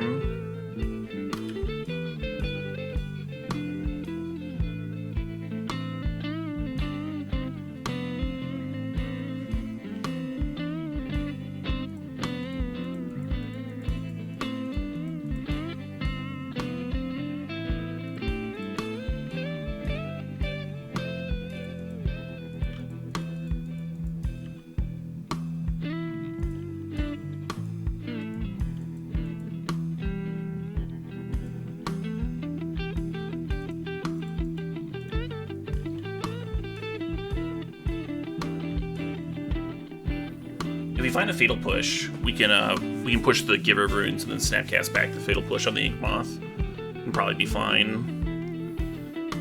I think we're favored at this point, but could certainly still just die, right? Given the nature of the opponent's deck. I think at this point their best draw is like Snapcaster Mage, or not Snapcaster, Stoneforge Mystic.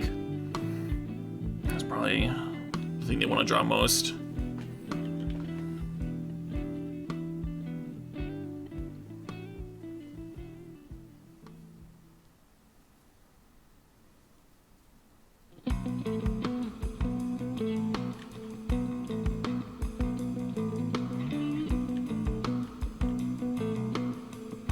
Them taking a turn off of Equipping Spear actually buys us a turn. Who's going to Teferi? Is sure.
So it's tempting to slam the Jace here, and then with the Teferi on tap, crack the explosives.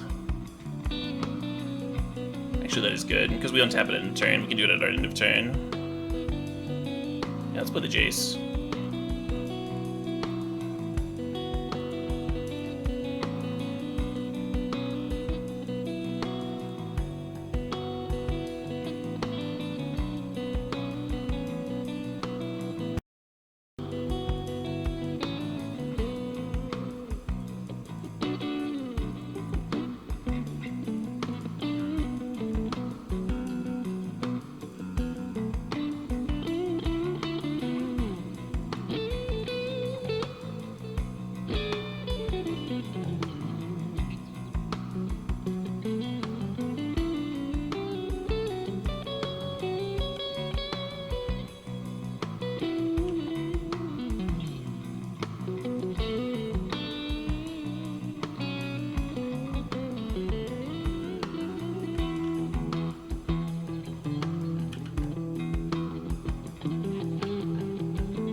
Keep the Snapcaster back to block Midnight, I guess.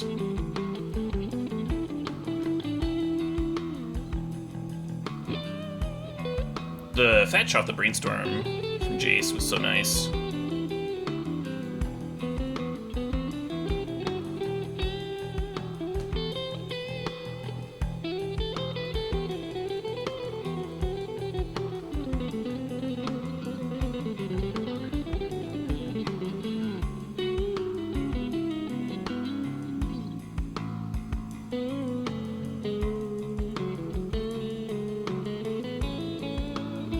Explosives is pretty good right now. I'm happy with 1, but like 2 wouldn't be crazy. I had 2 in the earlier list, but that list also had Luris.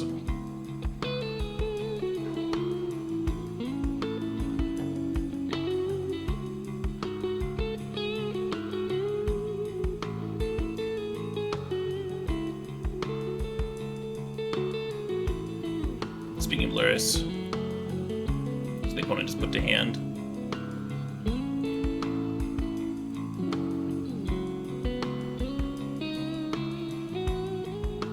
Archmage's Charm, the Answered Ink Moth.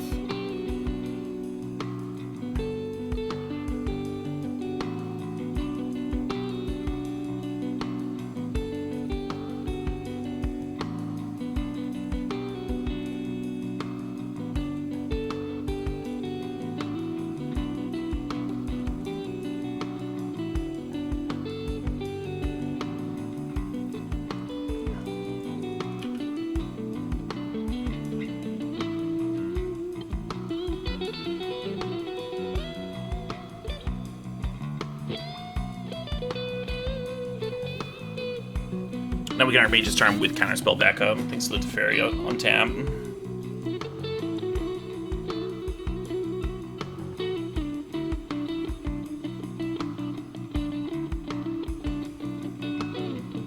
Oh, it says non-land permanent. Just kidding, I can't do that.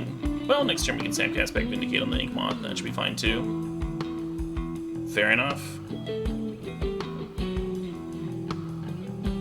I thought it said gain control of target creature, but it says non-land permanent. So you can use Archmage Charms to, like, steal your opponent's Shadow Spear and stuff. That's sweet. I've definitely been looking at this card as more narrow than it actually is.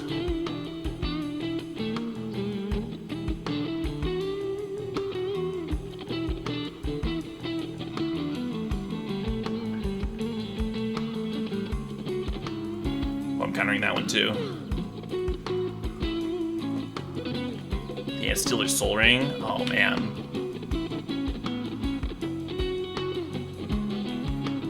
Ornithopter getting in there.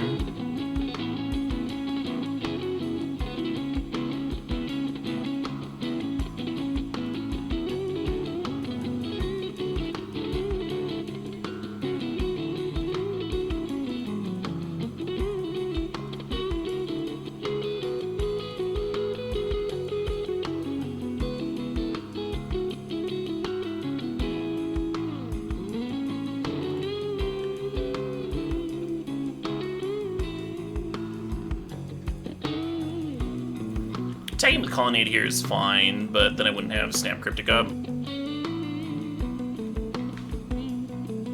I'm greedy. I'm a greedy man.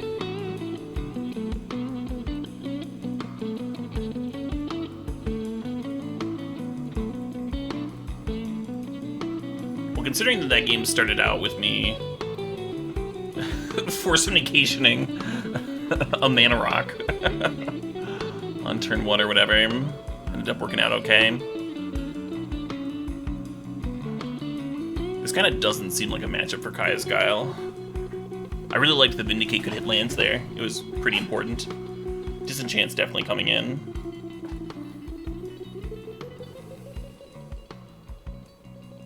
Oh shit, what up? Hey, Darkness Smiles, thanks for the 25 months. Why no Black Planeswalkers? The only one that you would consider would be actual Kaya. And I think Kaya's Guile is better in the format.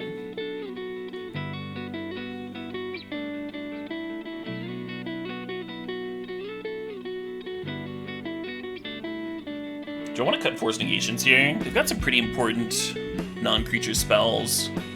But on the other hand, if we kill all their creatures, they don't. Those spells don't do anything. We have to get something, right? We have 63 cards.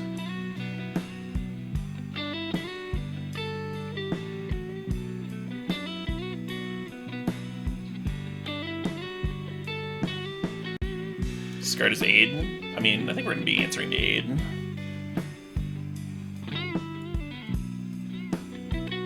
I'm doing this. Jace is actually not bad against them. He was certainly good that last game. But you gotta cut something. I think this is fine. You could shave a Vindicate and play Teferi or Jace, or like another Force Negation maybe. But I think this is best.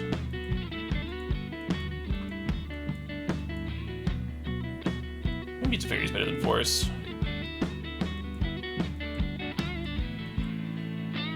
You can Cling is an easy cut. Why is this a cantrip? You could cut it.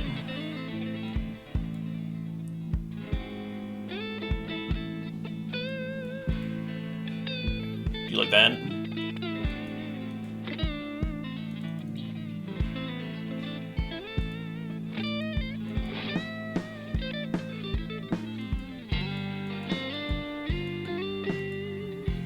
How much does this deck cost on Moto?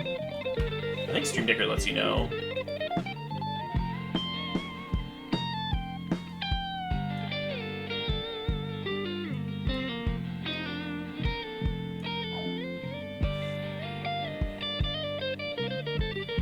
Yeah, so it's like 500, 600 ticks on Moto. Which is kind of expensive for a Moto deck. The main reason this deck is expensive is because of Force of Negation, which is like a $100 card. So that's like 3/5 of the price, or 3/6 or whatever. And then Teferi took a bit of a tank, but it's still expensive. And that's most of the cost of the deck here. So if you already have Force Negations, the deck's not too bad. Or if you want to play a budget deck with fewer Force Negations, that would also be pretty cheap. Hey, Fearburger, thanks for the sub, thanks for the 29 months. What I do is I own like a lot of the cards that like see play in like a ton of decks, like the fetches and duels and stuff, the cards that are like pretty easy to pick up. And then I rent the fill-in cards. Like my third Force of Negation and my my Teferi in the sideboard and stuff. Those are rented courtesy at Mana Traders. If you want to check out Mana Traders, there's a link in the stream description. Percentage off your first sub with them. Pretty smooth service. Let you play more decks.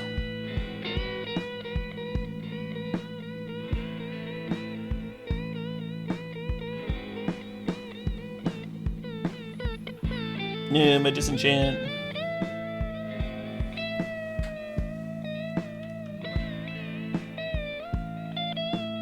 Do I shock for the turn 1 opt? I think I do.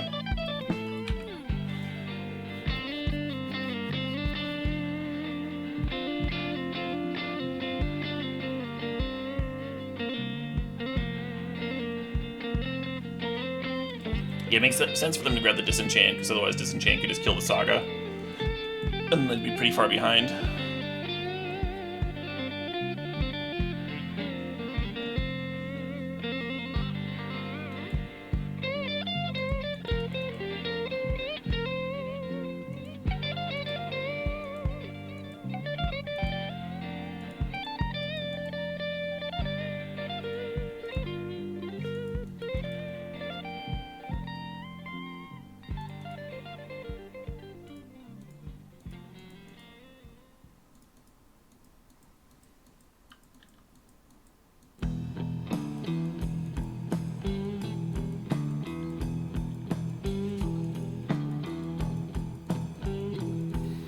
E on 0 might end up being good.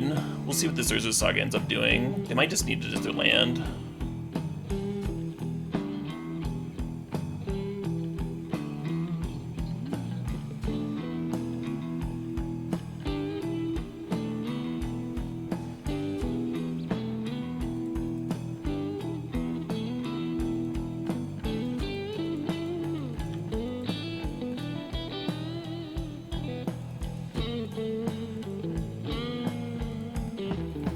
Alright, seems like an Explosives on 0 game.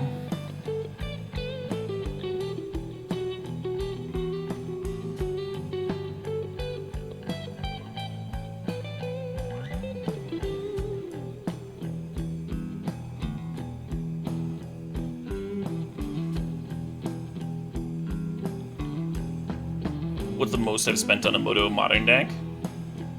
I mean, a lot of the cards that I use, I've used for other decks and stuff. So the most that I'll spend on a deck will be like $200 when a new set comes out and I like want to play with the new cards.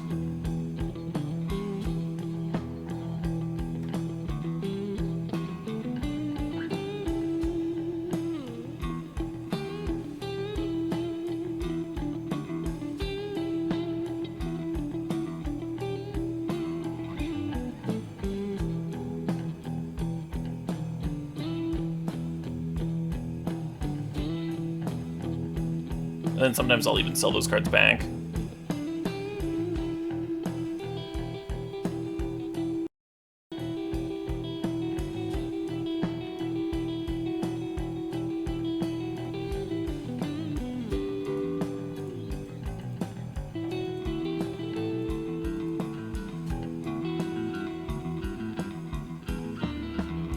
This doesn't hit the Ink Moth, of course. But it does slim their board down a bit.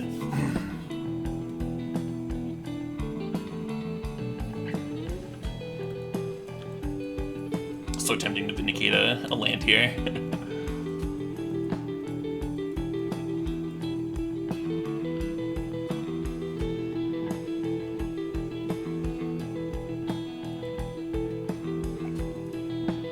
Nice.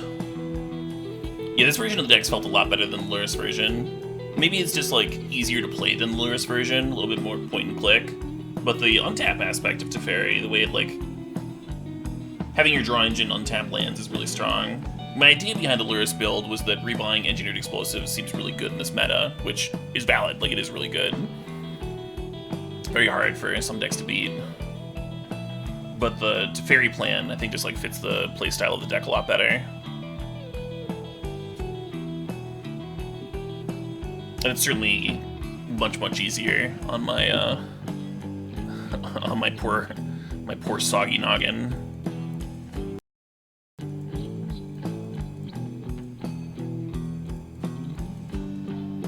Fuck, I guess. Teferi.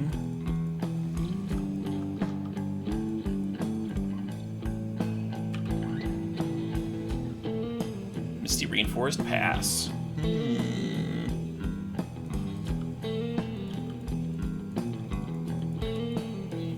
GG's Turtle Power MTG did look like a rough matchup, yeah. Main deck Engineered Explosives. And the Prismatic ending, just being able to, like, answer your, like, really efficient stuff. You're really efficient, but, like, high-powered cards. That's also kind of a beating. And then we have, like, tons of answers to Ink Moths and stuff.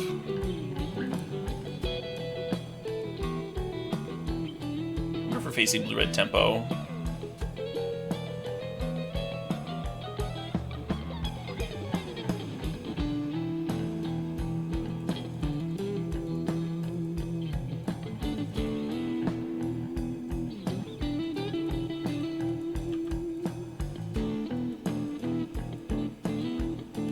They haven't played a threat yet, is why I bought them the Fatal Push. I also don't mind trying to hit more land drops.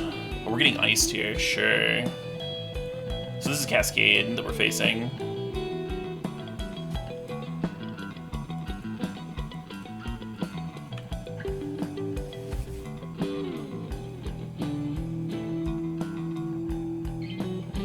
Prismatic Ending is indeed the real deal, yeah. Playgroup was incorrect.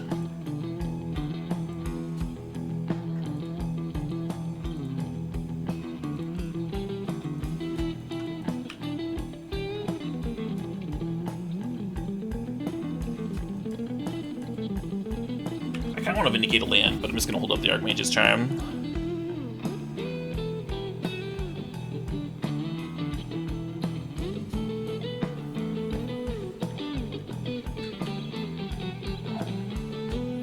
Yeah, I've seen people playing 4. I've also seen people playing like 2 or 3 in the main deck, and then the other extra copies in the sideboard, which I don't hate either, because it is certainly much better in some matchups than others.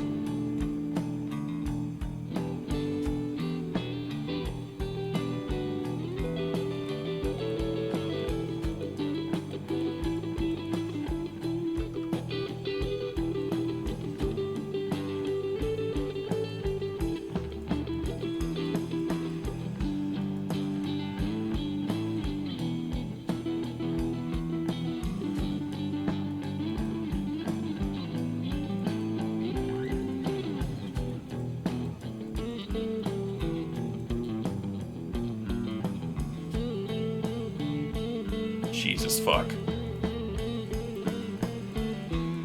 So hoping for a blue card to pitch this Force Negation, but if they Cascade and make some Rhino tokens, I think we're fine here.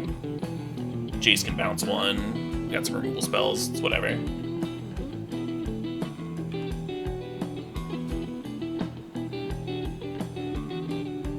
Vindicate is hot. Having quad Vindicate made it the primetime opponent in the first round a lot easier to deal with.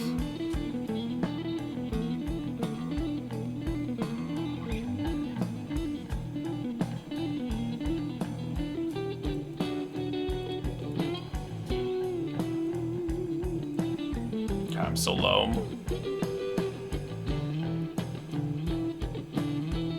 So the issue with Jace bounce is then the Jace goes down to 2 if they have another stomp. It's kind of an issue. But we do get to like clear the board nicely. We could also use like removal spell on both Rhinos and use Jace to brainstorm. I think I want to bounce.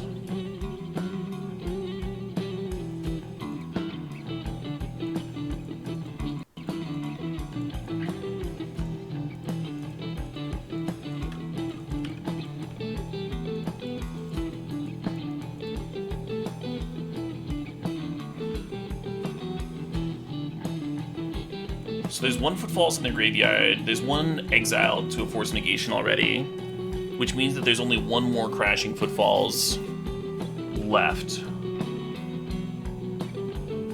So they might just be on Adventure Creatures to try and win this game. We'll see. Adventure Creatures and 1 more Crashing. Yeah, this is what I was worried about with the downtick. The Shardless Agents look actually a threat, though. We are at 8 life.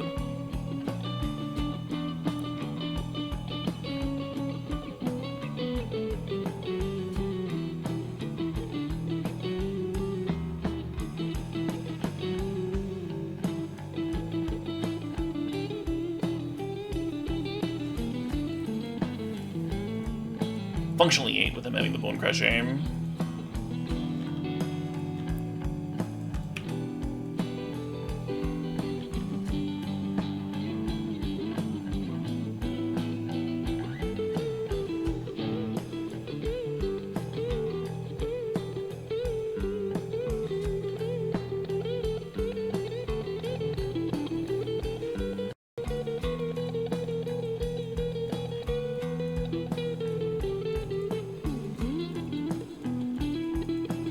gonna hardcast Force Negation here.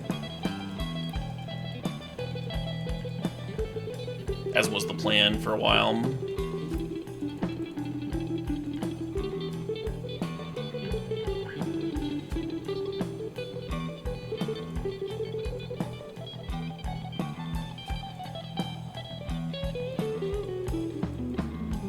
Yeah, we failed to draw enough sweepers against elves. It's possible that I should have more sweepers. It's been an informative league because, like, just through, like, natural gameplay. Oh shit, what up? I think we let this resolve and Vindicate it. Let it hit me down to 5. I think I want to snap Archmage's Charm and draw 2. Assuming we're not snapcasting back a counterspell here. What was I saying? Oh yeah, it was an informative league, because, like, just through natural gameplay, I remembered that Kai's Guile hits graveyards. So having the Nile Spellbombs and the Surgicals is like an overload on graveyard hate. So if I cut the Nile Spellbombs, I could add another sweeper to the sideboard, which is what I want. Like, play another dam.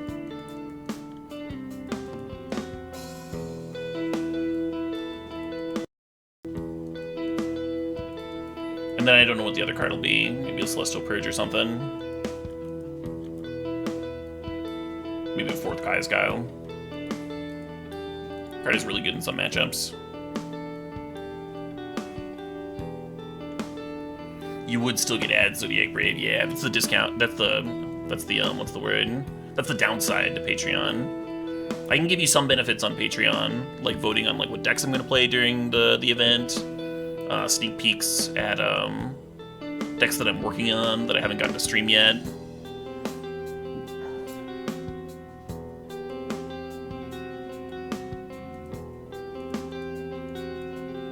I might treat it like a blog for the stream.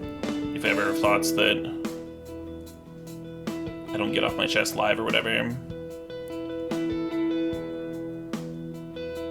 But I can't, like, turn off ads like I can for subs here. So you are more than welcome to continue your sub here. Like, I'm still super grateful for everyone that subs to me on Twitch and stuff. And not having ads is a really big perk. Just giving people options.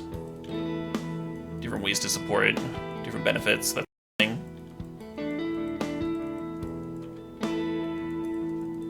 I'm glad you're curious about it. Hey, Kluganator, thanks for the sub, thanks for the 41 months. Oh no, you're cool, Kluganator. Is it preferred over subs? Patreon takes less from the creators. Is the big draw to Patreon. God, if I could just draw like a cryptic command here or something, I'd feel a whole lot less scared. I'm even gonna sandbag this land.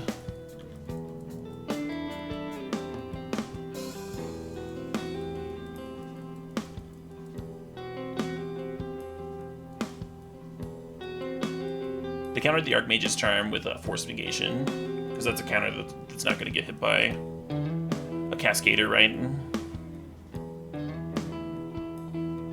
Yes! I'm so fucking excited. Yes!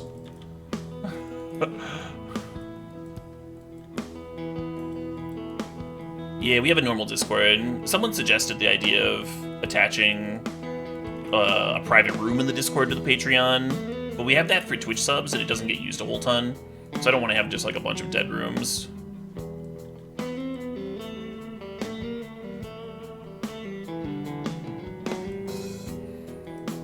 Discord is free for everybody. I mostly just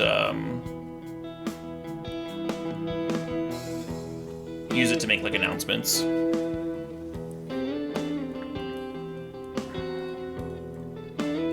But sometimes I'm active in like the music room.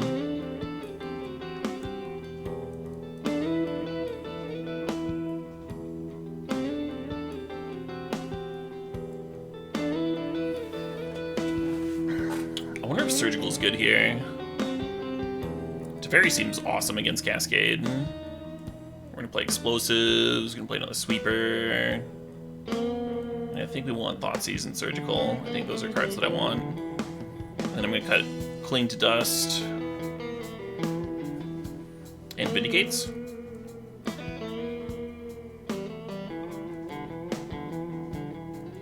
And then I still need to cut 2 more cards.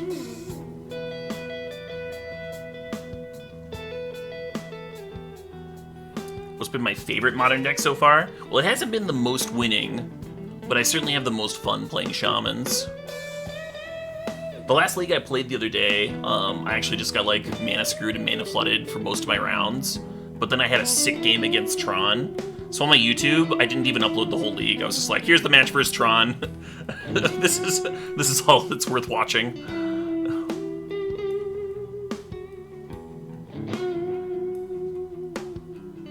Shamans is a lot of fun, yeah.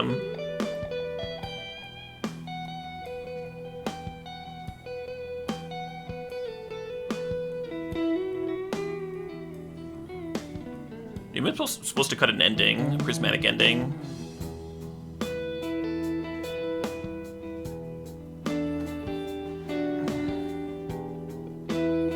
Like maybe I don't need this many 1-for-1 removal spells.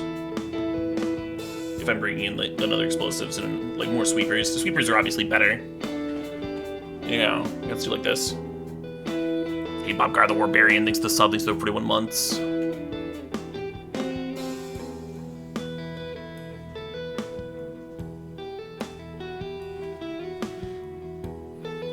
Yeah, a lot of removal.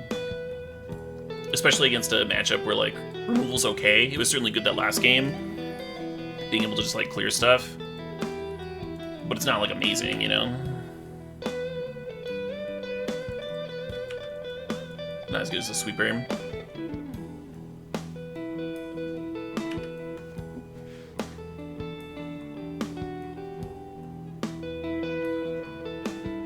Looks like we're getting iced again.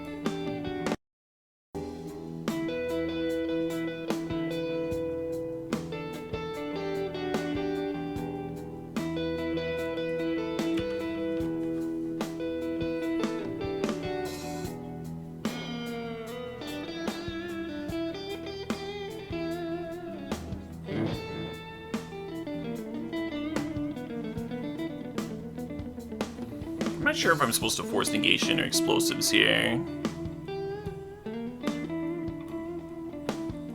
I think I like force negation because then I can hold up counterspell, but if we explosives, I might be able to do even better than that.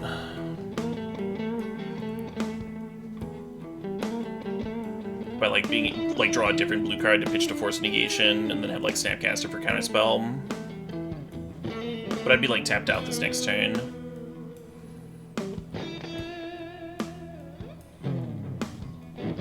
Yeah, I'm gonna force negation.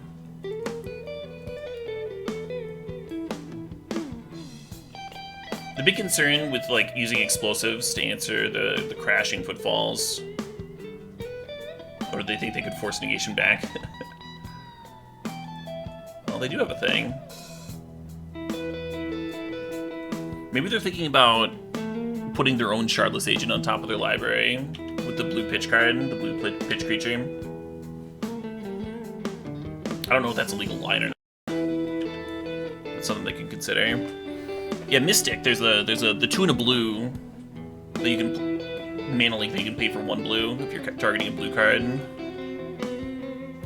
That's the big concern with like relying on force of negation for the next one. If I was going to tap out for engineered explosives, they would then get to resolve the next one through a counterspell if they had that card. And I know they sideboard it. So that's why I used the force negation there. That was my reasoning.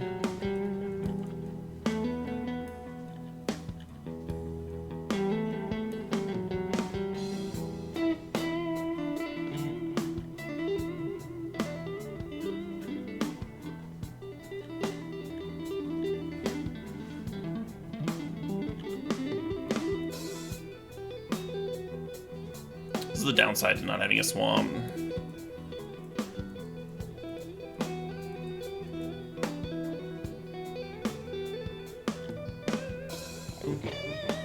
just having to bolt yourself all the time. The mana has been a lot cleaner.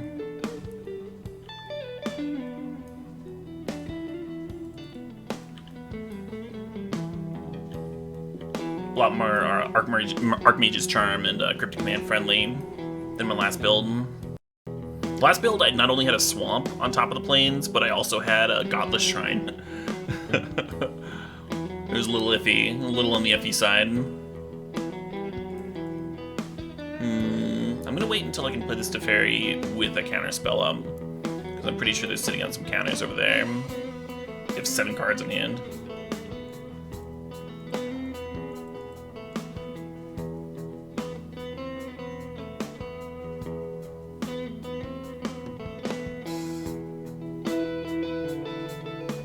I think they're tanking on Forced Negation now. Yeah, I'm just gonna let that happen.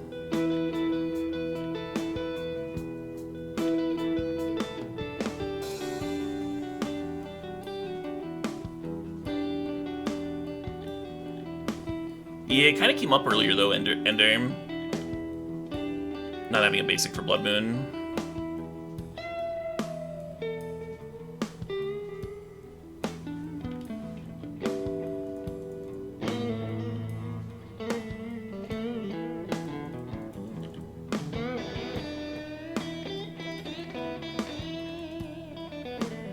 Maybe I should have countered the damn Brazen Borrower. Because if they Cascade, like, we still have explosives, right?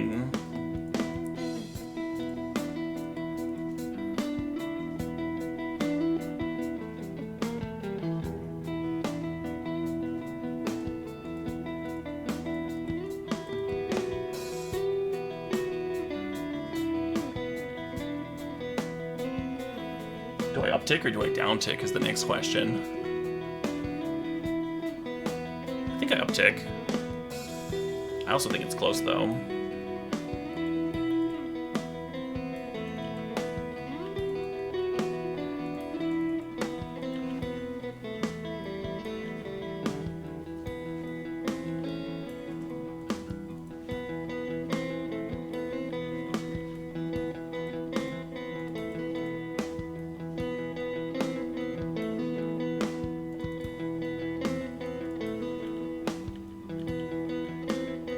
They do have some burn in their deck between Fire and Ice and the Giant.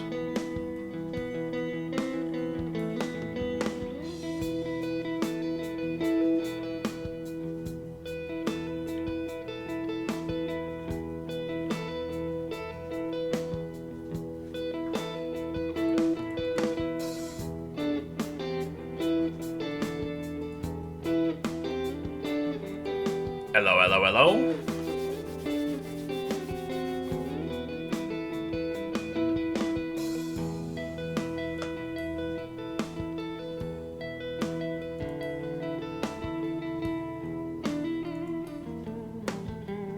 If I drew a card and found like a Supreme Verdict or something, that'd be way better than going explosives plus Snapcaster on Fatal Push on the Brazen Borrower. But if they have Force of Negation for one of those, then I want to be able to downtick with Teferi. So I'm going to lead on explosives on 0.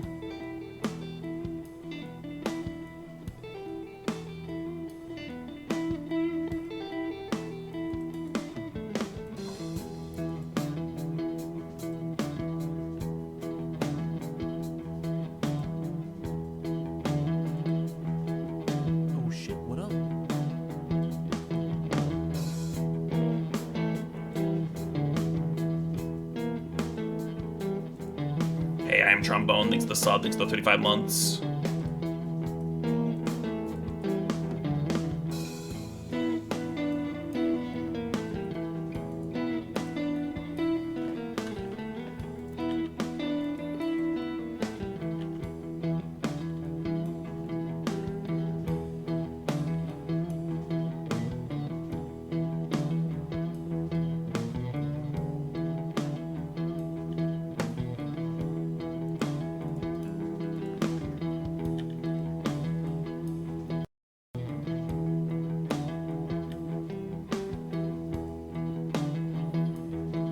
Really good chance we don't crack this Polluted Delta this game because of the fact that they've got that giant and fire ices and stuff.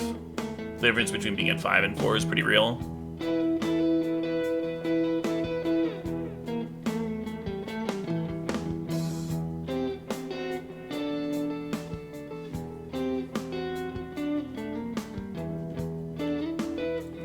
Love that this trade's happening.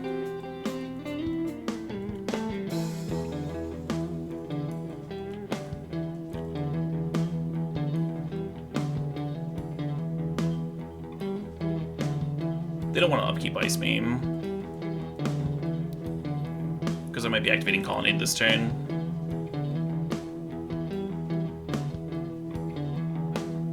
Ooh, interesting. Fair enough.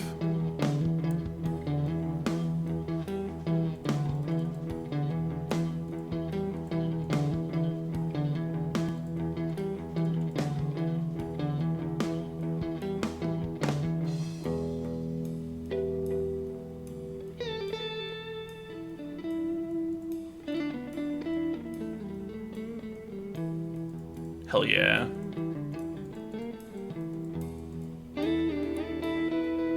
Playing this might actually be super wrong.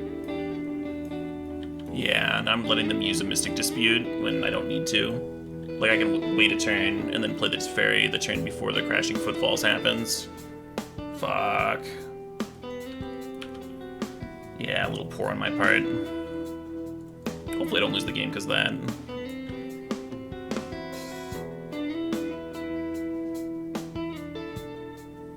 The nice thing about landing Teferi here is then another Cascader means that I wouldn't have to worry about Footfalls happening this turn, right? Be the real benefit from that one.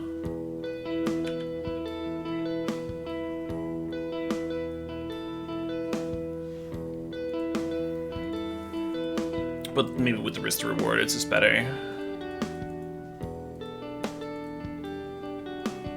Just better to wait the turn.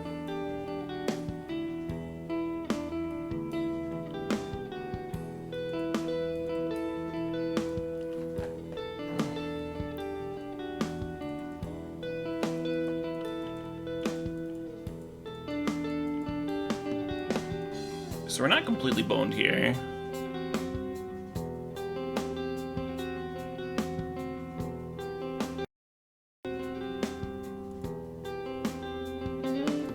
Even if the game ends up being a little closer than it needed to be. Colonnade does block really nicely. Colonnade's been kind of a house this whole...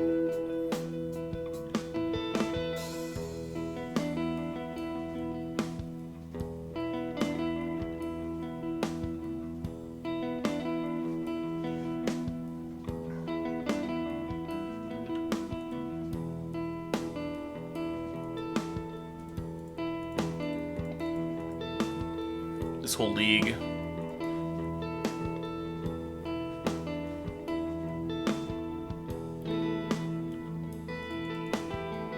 Tempting to fetch just in case they have ice for Colonnade, and then I could use Fatal Push on the Brazen.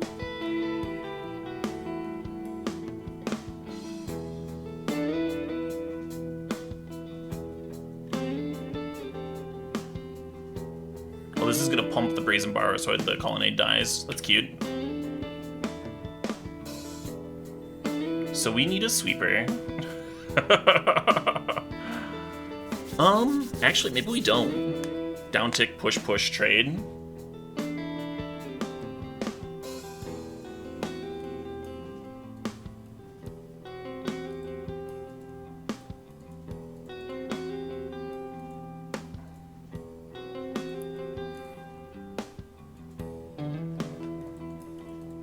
Jamming all my pushes now in case they top deck Force Negation.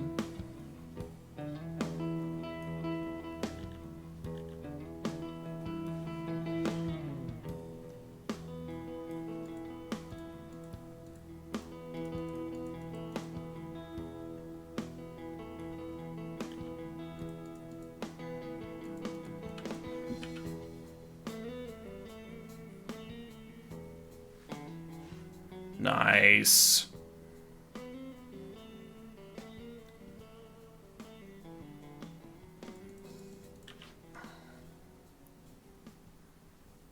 So if we drawn a card with Teferi last turn, we would have drawn the Archmage's Charm, fired it off, and then drawn into our sweeper. And I could have a grip full of Fatal Pushes. And have Teferi a more loyal team. We didn't know though, right? You don't know what's on top of your library. Could just be a bunch of fucking land. Should we draw 2? I think we chill. I think we just chill right now.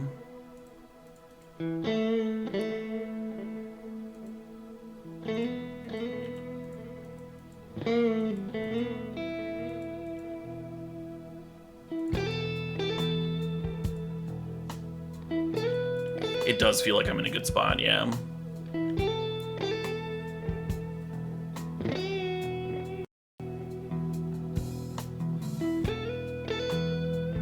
Yeah! Not bad, huh? Not bad at all. That was really good timing, because I kind of have to go pee now. Sweet. Yes, I'm going to make a couple tweaks right now while I'm thinking about it. I'm going to add another dam to the board. The one matchup we lost was to not quite having enough sweepers. I'm going to cut a Nile Spellbomb. And then I don't know what I'm cutting this last Nile Spellbomb for. Maybe like a Celestial Purge or something. I don't actually want to board and disenchant against red in the future. Oh shit, what up? Oh, she would not pay Crazy Gnome. Thanks to the sob, thanks to the 35 months. Do something like this. Oh shit, what up? A 30E would be fine. I think it's like, it starts to get like a little clunky, drawing multiples in some matchups. A 3 Prismatic Ending could also be fine. Yeah, Crazy Gnome 103, thanks to the 35. Admiral Lettuce, thanks to the 15 months. You feel naked without your sub badge? Yeah. But anyway, I think this deck's in a really good place. It was a pleasant league. I enjoyed playing it. Yeah, seems good.